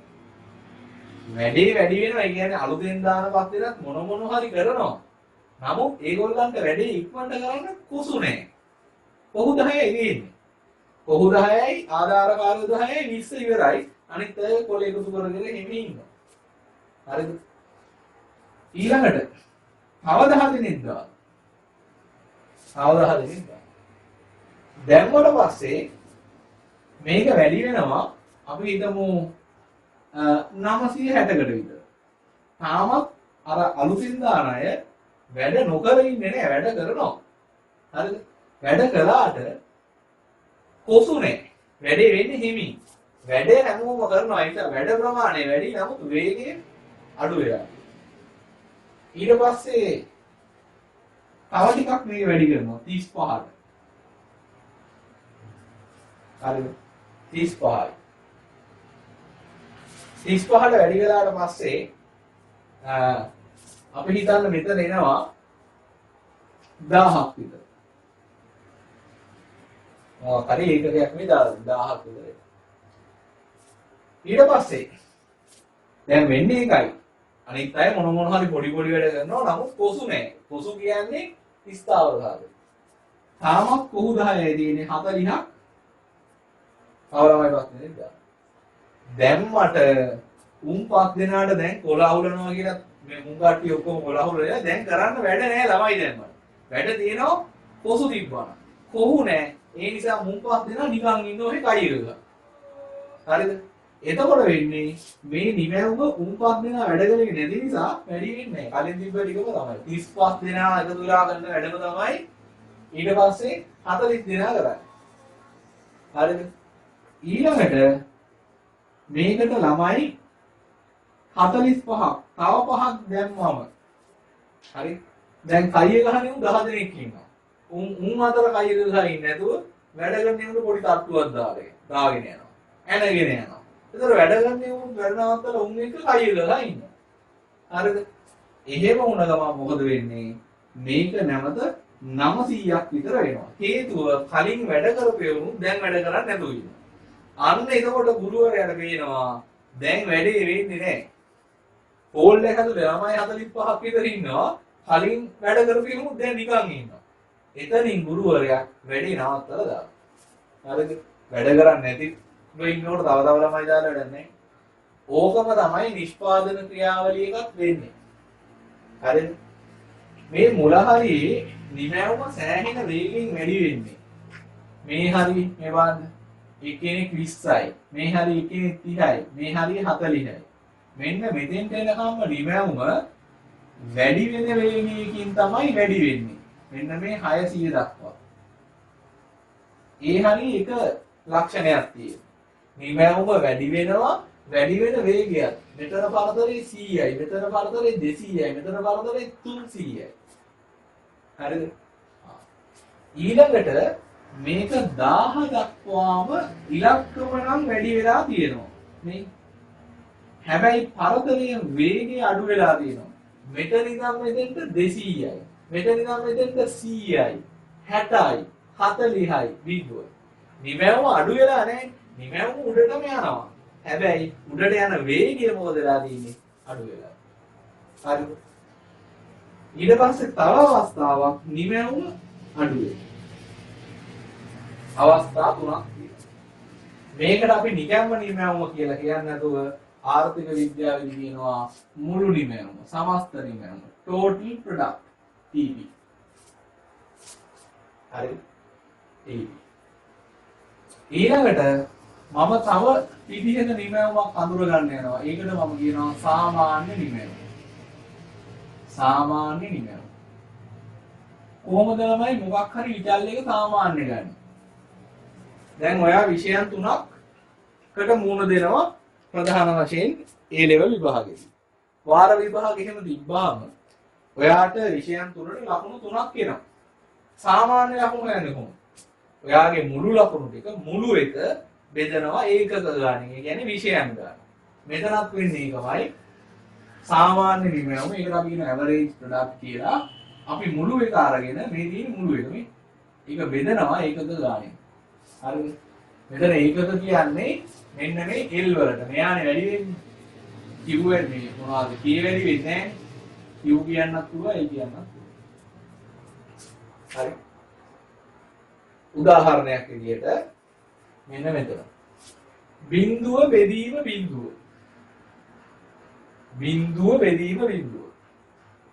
ඒකට උත්තරය බිඳුව නෙමෙයි. අනන්තයක් නෙමෙයි. ඒක ගැන වැඩි හිතන්න එපා. ආර්ථික විද්‍යාවේ ඉගෙන ගන්න අපි ඒක උත්තරේ දන්නේ නැහැ. ගහන්න එක. ලැජ්ජ වෙන්න එපා. ඒක ගණන් කරගන්නේ. ඒකේ මොකක් ගණිතමය වශයෙන් තර්ක කරලා උත්තරයක් ඇති. ඒක අපිට වැඩක් නැහැ. කොහරි බිඳුවක් නෙමෙයි උත්තරේ අනන්තෙත් නෙමෙයි. ඒක අමතක කරලා දාන්න. ඉතුරු ටික රහතු T AP හොයන්නේ TP Q වෙන්න. මෙන්න TP මෙන්න Q. හරිද? TP මුලින්ම 100යි. එතකොට Q 5යි. ඒතකොට 100 බෙදන්න ඕනේ 5යි. 20යි. 300 බෙදන්න ඕනේ 10යි. 30යි. 600 බෙදන්න ඕනේ 15යි. 40යි. 800 බෙදන්න ඕනේ 20යි. 40යි. 900 බෙදන්න ඕනේ 25යි. 900 බෙදමු 25යි. 36යි. 960 බෙදමු 30යි. විභාගෙදි මෙහෙම එන්නේ නැහැ. 960 30යි. 32යි. 1000 බෙදමු 35යි. දශම ගානක් ඉන්නේ 1000 බෙදමු 35යි. ආසන්න වශයෙන් දාමු අපිට ඉලක්ක විතරනේ. 28යි. ආසන්න වශයෙන් 28 නම් 5යි 7ක් විතර තියෙන්නේ. 28යි කියලා හිතන්න. 1000 බෙදන නැවතත් 40යි. 25යි. 900 බෙදනවා 45න් 20යි. මේකෙ තිබ්බනේ අවස්ථා තුනක්. වැඩි වෙනවා, වැඩි වෙන වේගයත් වැඩි වෙනවා. දෙවෙනි අදියර වැඩි වෙනවා නමුත් වැඩි වෙන වේගයේ ක්‍රමයෙන් අඩු වෙනවා. වැඩි වෙන්නේ හිමින්. අන්තිම එක අඩු වෙනවා. ඔන්න අදියර තුන. ඊළඟට AP දිහා බැලුවොත් ඔයාට අදියර තුනක් හොයාගන්න වෙන්නේ නැහැ. මේක මෙතනින් පටන් ගන්නේ ඉර කියන එක අමතක කළොත් මෙන්න මේක දක්වා මෙයා වැඩි වෙනවා. මේ 40 දක්වා. මෙතන ඉඳන් ඊට පස්සේ අඩු වෙනවා. ඒකේ තියෙන්නේ දෙකයි. හරිද? තව ලක්ෂණයක් තියෙනවා මෙයා වැඩි වෙන වේගකින් වැඩි වෙනකන් තමයි මෙයා වැඩි වෙලා තියෙන්නේ. බලන්න මේ කලාප දෙක මේකයි. ඊට පස්සේ මෙයා අඩු වෙන වේගයකින් වැඩි වුණොත් අඩු වුණත් මෙයා දිගටම අඩු වෙනවා. එච්චරයි. එයාට තියෙන හැසිරීම දෙකයි. ඊළඟට අපි මාර වැදගත් එකක් ඉගෙන ගන්න යන්නේ. මේ බලන්න. ආන්තික නිමැවුම. සාමාන්‍ය නිමැවුම ඔයා කලින් හොයාගෙන තියෙනවා. ඒක සාමාන්‍යයෙන් දන්නේ නැහැ ආන්තික නිමැවුම. ඒක නිකන් එක තැනකදී දෙකකදී වගේ අහුවෙලා තියෙන්නේ ටික අමතක වෙලා තියෙන්නත් පුළුවන්. ආන්තික නිමැවුමට කියන්නේ ආන්තික කියන්නේ මාජිනල් කියන එක. Marginal product. මේක කොහොමද හොයන්නේ? මේක හොයන්නේ මෙහිමයි. ආන්තික කියන්නේ හැම වෙලේම අමතර කියන එක. මේක අපි පෙව්වා ආන්තික ආවස්තික පිරිවැය කියලා පළවෙනි පාඩම. ආන්තික කියන්නේ අමතර කියන එක. ආන්තික උත්තරේ ගන්නේ සාමාන්‍ය උත්තරේ ගන්න සමීකරණයම තමයි.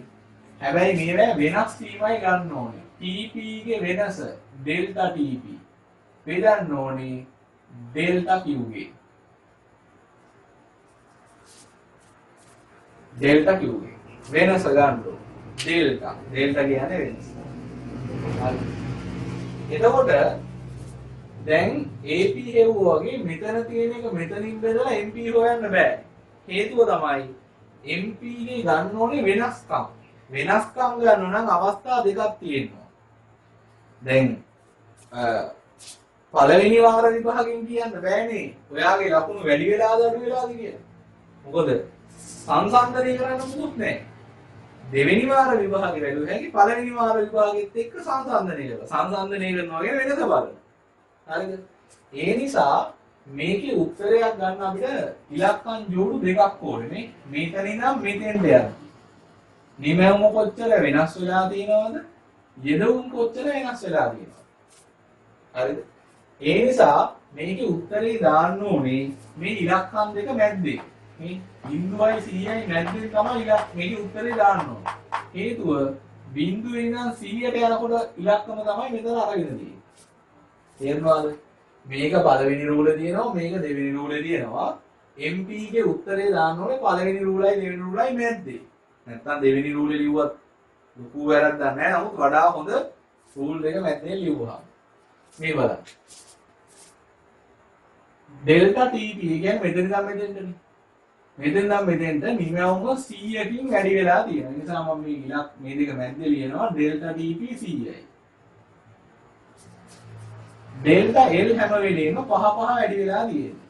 එහෙනම් 100 බෙදීම 5 20යි. 100 බෙදීම 5 20යි. ආයි මම ගන්නවා 5 ඉඳන් 10ට යනකොට. 5 ඉඳන් 10ට යනකොට නිමැවුම 100 ඉඳන් 300 වැඩි වෙලා තියෙනවා. ඒකේ උත්තරේ මම දානවා මේ ඉලක්කම් දෙක මැද්දේ. 100 ඉඳන් 300 කියන්නේ 200යි. ඩෙල්ටා Q තාම 5යි. 200 බෙදීම 5 40යි. 300 මෙතන 10 ඉඳන් 15ට යනකොට යෙදවුම් නිමැවුම වැඩි වෙනවා 300 ඉඳන් 600ට. නම් මේ දෙක මැද්දෙන් මම ලියන උත්තරේ 300යි. ඒත් 5න් බෙදෙන්නේ 60යි. හරි 60යි. ඊළඟට 15 ඉඳන් 20ට යනකොට ආන්තික උත්තරේ ගන්න 600 ඉඳන් 800ට. ඒ කියන්නේ 200ක් වැඩි වෙනවා. මේ දෙක මැද්දෙන් උත්තරේ ගන්න 200 බෙදීම 5 40යි. 20 ඉඳන් 25ට යනකොට මෙතන ඉඳන් මෙතෙන්ට වැඩි වෙලා තියෙනවා. ඒ කියන්නේ 800 ඉඳන් 900ට 100යි. උත්තරේ දාමු මෙතන මේ ඉලක්කම් දෙක මැද්දෙන් 100 බෙදීම 5 20යි. 25 ඉඳන් 30ට යනකොට 900 ඉඳන් 960ට 900 ඉඳන් 960ට උත්තරේ මේ ඉලක්කම් දෙක මැද්දෙන් දාමු 60යි. 60 බෙදනවා 5න් 12යි. 30 ඉඳන් 35ට 960 ඉඳන් 1000 දක්වා වැඩි වෙලා තියෙනවා. එතකොට 40යි. මේ ඉලක්කම් දෙක මැද්දෙන් දාමු 40 බෙදීම 5 8යි. 35 ඉඳන් 40ට 10 ඉඳන් 18ට වෙනස් වීමක් වෙලා නැහැ. ඒ නිසා බිඳුවයි. බිඳුව බෙදීම 5 බිඳුවයි. මෙතන මම උත්තරේ දැම්මේ බිඳුව බෙදීම බිඳුව නිසා. බිඳුවෙන් හැර ඕනම ඉලක්කමකින් බෙදුවාම උත්තරේ කීයද? බිඳුවයි. බිඳුව බෙදනවා දෙකෙන්. හරිද? ඒතර උත්තරේ බිඳුවයි. බිඳුව බෙදනවා 5න්. බිඳුවයි. බිඳුව බෙදනවා 100න්. බිඳුවයි. හරිද? නැත්නම් මෙහෙම කියන්න එපා. බිඳුව බෙදනවා දෙකෙන්. හරිද? අර පොඩි කාලේ නම් 10යි දෙකෙන් බෙදන්නේ 10 ඒවා සමාන පංගු දෙකකට කඩනවා. බිඳුව සමාන පංගු දෙකකට කඩනවා. මෙහෙම ලියන්න එපා. එක භාගයයි බිඳුවේ තියෙන. අනිත් භාගෙ නෑ. එහෙම ලියන්න එපා. මොඩයි කියලා හිතන්න පුළුවන්. තව එකක් බිඳුව හැර ඕනම ඉලක්කමක් දෙක බිඳුවෙන් බෙදලා. එතකොට උත්තරේ අනන්තය. බිඳුව යට බිඳුව නැතුව ඕනම ගානෙන් බෙදුවම උත්තරේ බිඳුව. ඕනම ගානක් බිඳුව ඇර උඩ බිඳුව නැතුව උඩට බිඳුව නැතුව හරයට බිඳුව නැතුව ඕනම ගානක් ලවයට බිඳුව නැතුව ඕනම ගානක් හරේ බිඳුවෙන් බෙදුවොත් උත්තරේ අනන්තය. ඒවා මතක තියාගන්න. ඒවා ගණන් වල තිබ්බ පොඩි කාලේ ඉගෙන ගත්ත ඒවා. හරි. දැන් මෙතන 40 ඉඳන් 45 යනකොට 1000 ඉඳන් 900 අඩු වෙලා දෙනවා. ඒ කියන්නේ ඍණ 100යි. මේ ඔක්කොම වැඩි වෙලා නෙවෙයි මේක අඩු වෙලා තියෙන්නේ. ඍණ 100 වෙදී පහ ඍණ 20යි. ඔන්න උත්තර ටික. ඔයා පොතේ මාතෘකාවක් දාගෙන කෙටි කාලීන නිෂ්පාදනයේ හැසිරීම කියලා මේ වගුව ලියාගන්න. මේකෙදි ඔයාට මෙන්න මේ TP කියන එක විභාගෙදි හදාගන්න විදියක් නැහැ. විභාගෙම ඕන වෙලාව හදාගන්න බෑ. මේක මමනේ දෙන්නේ. ඒක හිතලා දෙන්න ඕනේ. මේ දෙක ගණනය කිරීම දෙකක්. මේ දිනේ සූත්‍රයට ආදේශ කරලායි ගන්න. හරි. ගන්න බලන්න හින්දේ.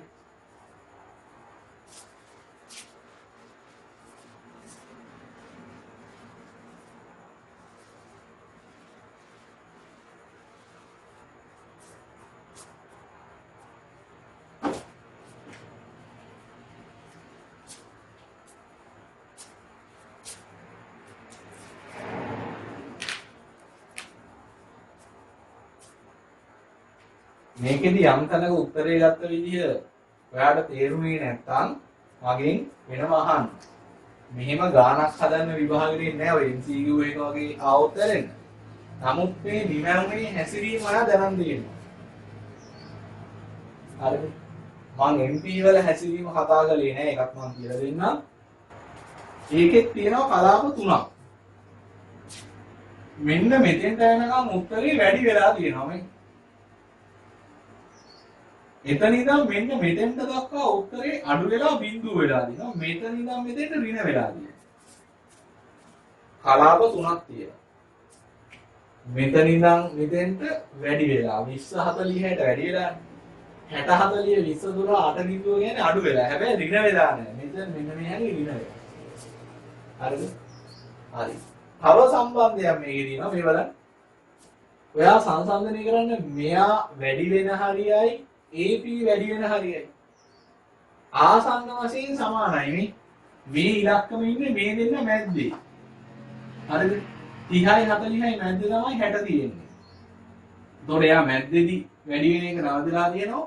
මෙයා අවසානයේදී වැඩි වෙන එක නවතිලා තියෙනවා. පොඩි වෙනසක් තියෙනවා. චූටි වෙනසක් තියෙනවා. නමුත් එක ළඟ.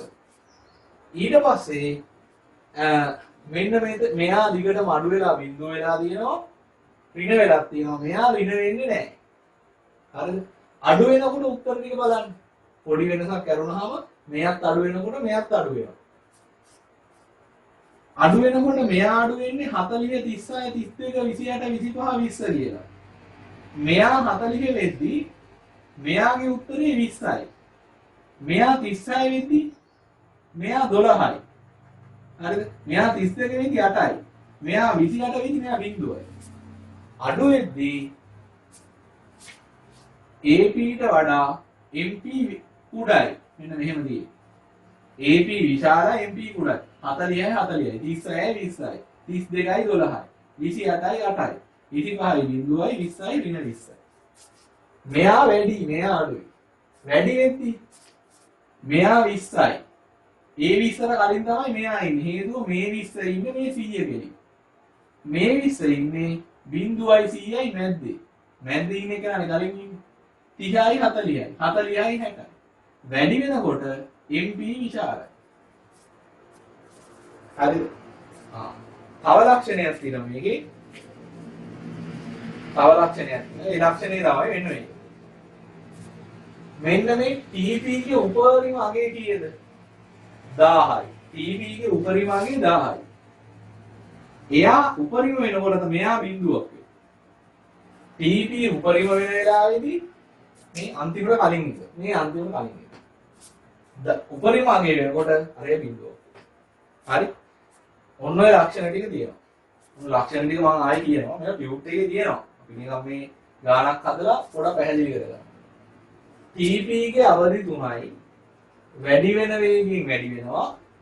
දෙවෙනි කලාපයේ වැඩි වුණාට වැඩි වෙන වේගය අඩු වෙනවා. ඒකට අපි කියනවා අඩු වෙන වේගයෙන් වැඩි වෙනවා කියලා. ටිකක් පැටලෙනවා වැඩි. අඩු වෙන වේගයෙන් වැඩි වෙනවා. ඒ මොකද්ද? අඩු වෙන වේගයෙන් වැඩි වෙනවා කියන්නේ. ඒ කියන්නේ මේ වගේ.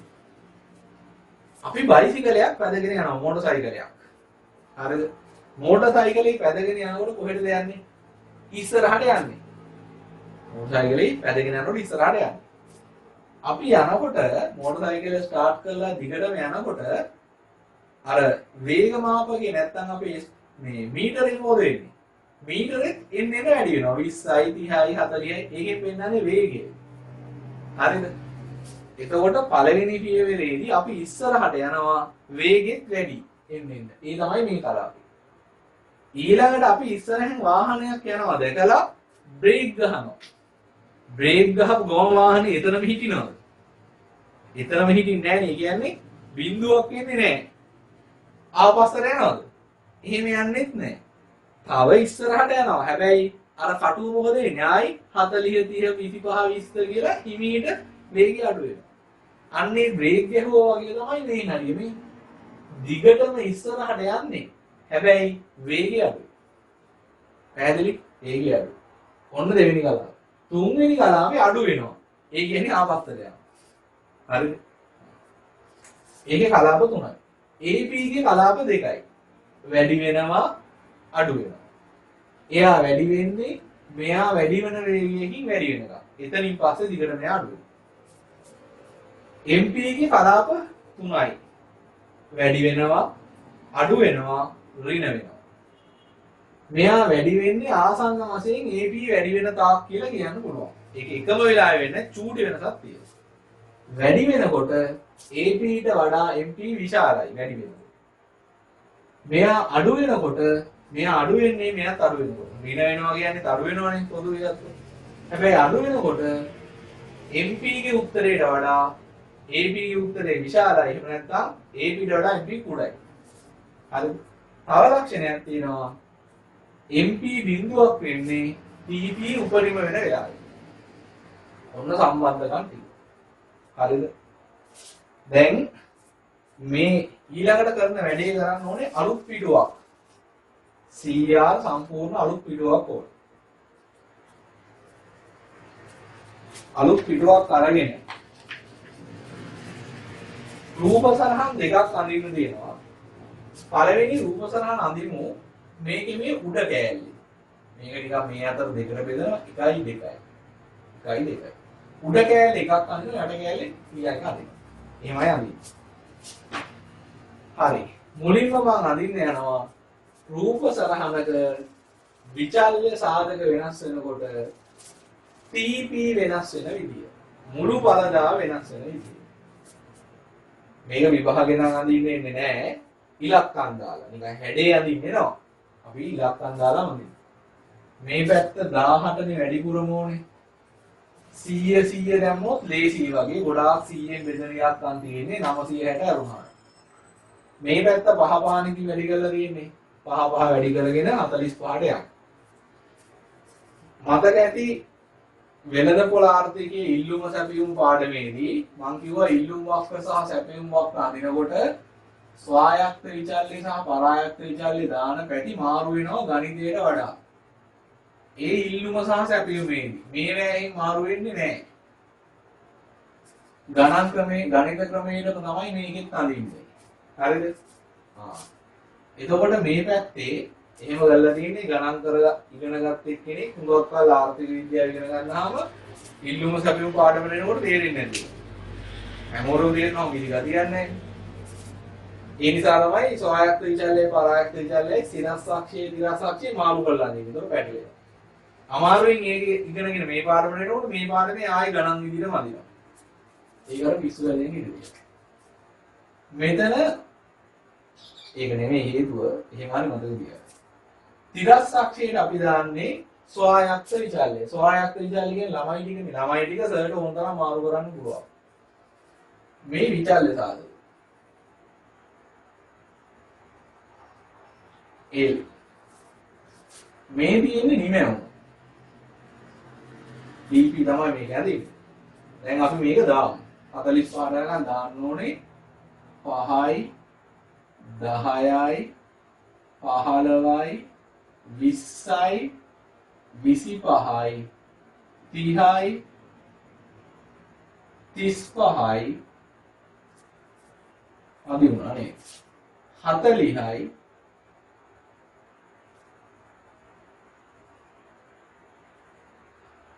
45යි විචල්්‍ය සාධක. ඔයා මේව මැනලයි ගන්නේ සෙන්ටිමීටර් එකමාරකින් පහක් පෙන්වනවා නම් සෙන්ටිමීටර් එකමාරයව පහක් ලකුණු කරලා දිග රේඛාවක් ඇඳලා තමයි මේවා ලියන්න ඕනේ. මොකද මම වගේ මහන්න බෑනේ නාට. අතින් මං වගේ දාගෙන යන්නේ නැහැ.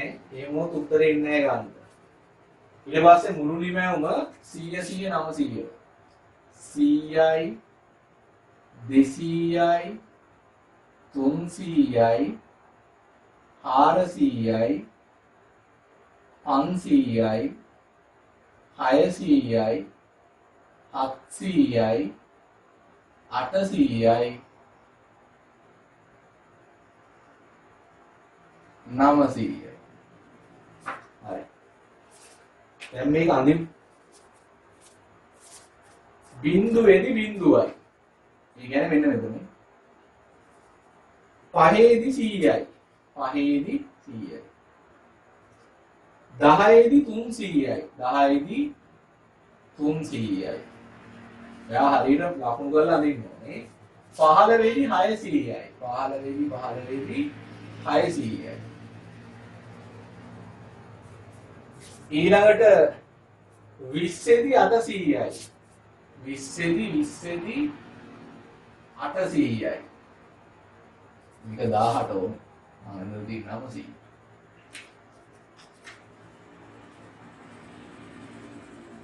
දාහයි නිමැවුම හරිද 800යි 25ේදී 900යි 25 ගියාම උඩට 900යි 30ේදී 960යි පොඩ්ඩක් අඩුයි 960යි 35ේදී 1000යි 35ේදී 1000යි 900 වුණේ 900ට. හරි. 1000යි. 40ේදී ආයි 1000යි. 45ේදී ආයි 900යි.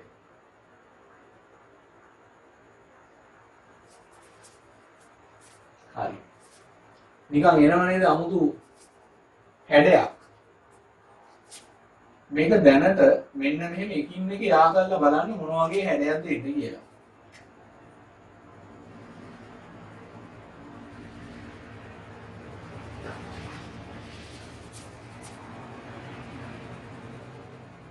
දැන් ඔයා මේ හැඩය ගැන මෙලෝ අවබෝධයකින් මේ අඳින්නේ ඔයාට ආපු තිත් ටික යා කරගෙන යන්න ඉතරයි.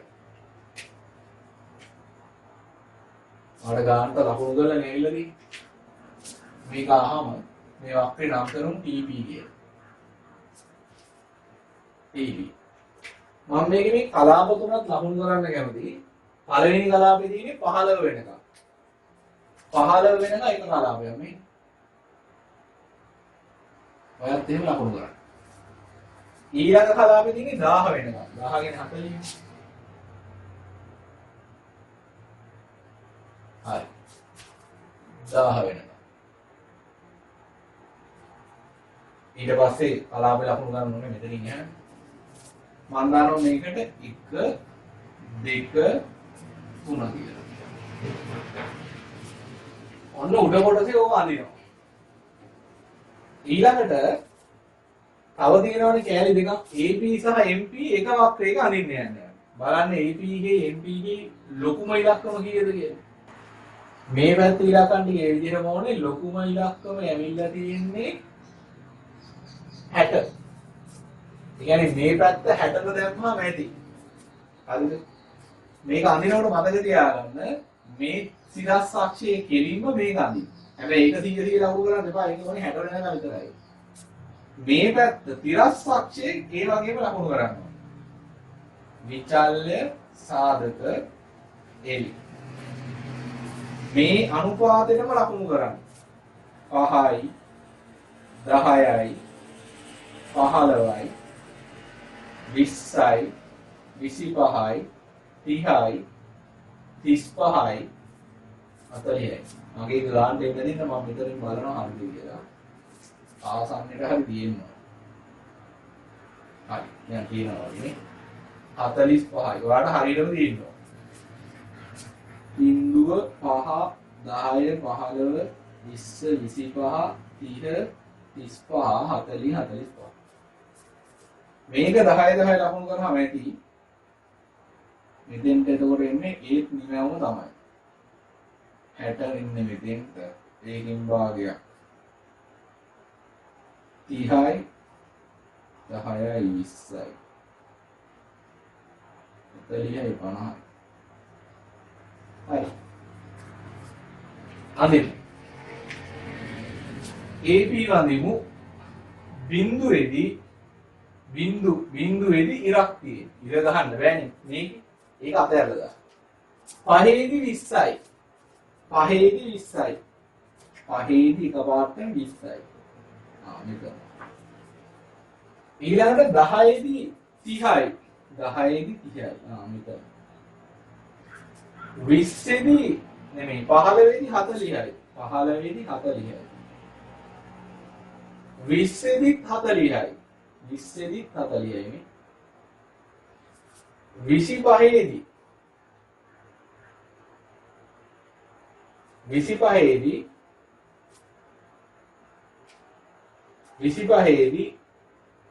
36යි.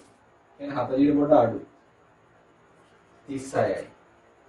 30ේදී 32යි තව පොඩක් අඩු. 32යි. 35ේදී 28යි දශම ගානක් තියෙන්නේ. ඒ කියන්නේ 30ට වඩා අඩු වෙනවා. 40ේදී 25යි. ඒ කියන්නේ මෙන්න මේ හැටි. 40ේදී 25. 45ේදී 20යි. හරිද? මේ ටික නිකන් යා කළාම මෙන්න මේ වගේ කන්දක් වගේ එකක් එනවා. මෙහෙම වැඩි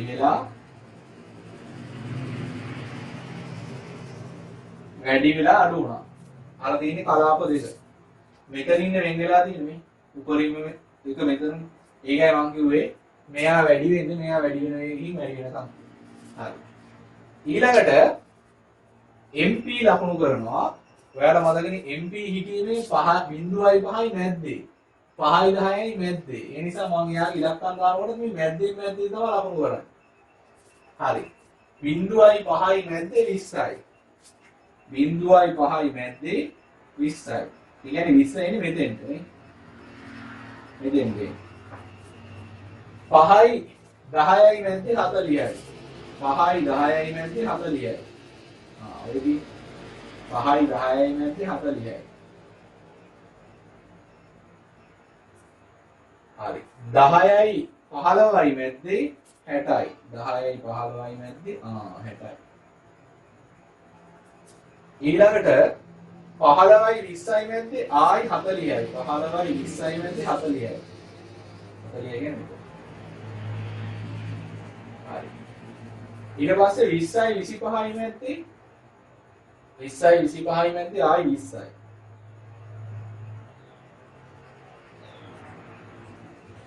20යි 25යි. 25යි 30යි මැද්දේ 12යි.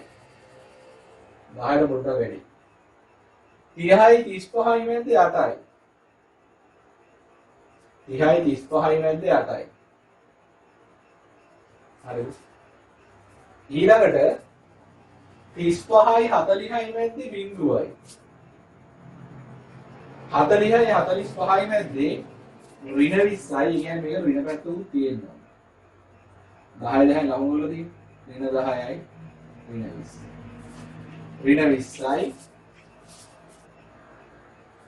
40 45යි මැද. මේ ටිකත් අඳිමු. වෙන පාටකින් අඳින්න පුළුවන් නම් හොඳයි. ඔයත් අඳින්න පුළුවන් නම් වෙන පාටකින්. මේ ටිකේ අකලොත් මෙන්න මෙහෙම යකරන්නේ. මෙහෙම එකපාරට උඩට ගිහිල්ලා මෙතනින් නම් එකපාරට මෙන්න මෙහෙම ඇවිල්ලා මෙතන හරහා ගිහිල්ලා මෙහෙම ගිහිල්ලා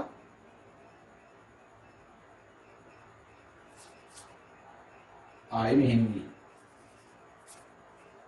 එනකොට කලාප ටික මම ඊගෙන කිව්වේ මෙයා වැඩි වෙනකන් තමයි මෙයාත් වැඩි වෙන්නේ නේ. පොඩි වෙනසක් තියෙන්නේ. වැඩි වෙනකොට මෙයාට වඩා උඩින් මෙයා ඉන්නේ නේ. ඒකනේ මම අර MP පැත්තට කට ඇරලා තියෙන්නේ. මෙයා අඩු වෙනකොට මෙයාත් අඩු වෙනවා. අඩු වෙනකොට AP ට පල්ලෙහායින් තමයි MP ඉන්නේ. මේ ඉන්නේ MP. ආන්තික නිමැවුම. මේ ඉන්නේ AP. සාමාන්‍ය නිමැවුම නැත්නම් සාමාන්‍ය කොට.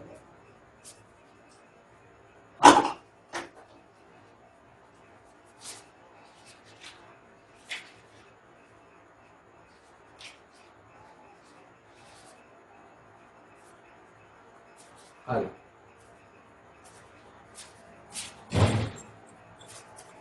දැන් ළමයි බලනවා නම් මොකද්ද මේ උනේ වගේ එකක්? උනේ මේකයි. මම ස්ථාවර සාධක වෙනස් කරන්නේ නැතුව විචල්්‍ය සාධක විතරක් වැඩි කළා. එතකොට නිමවුම හැසිරෙන විදිහට මං ඉලක්කම් ටිකක් දුන්නා. ඒක ඔයා කලබල වෙන්න එපා. ඇයි මේ 100 දීලා ඊළඟට 300 දුන්නේ? ඇයි 400 දුන්නේ නැත්තේ? ඒක ඔයාලට වැඩක් නැහැ. මමයි දුන්නේ. ඊට පස්සේ මෙන්න මේ දේ ඔයා හදන්න ඕනේ.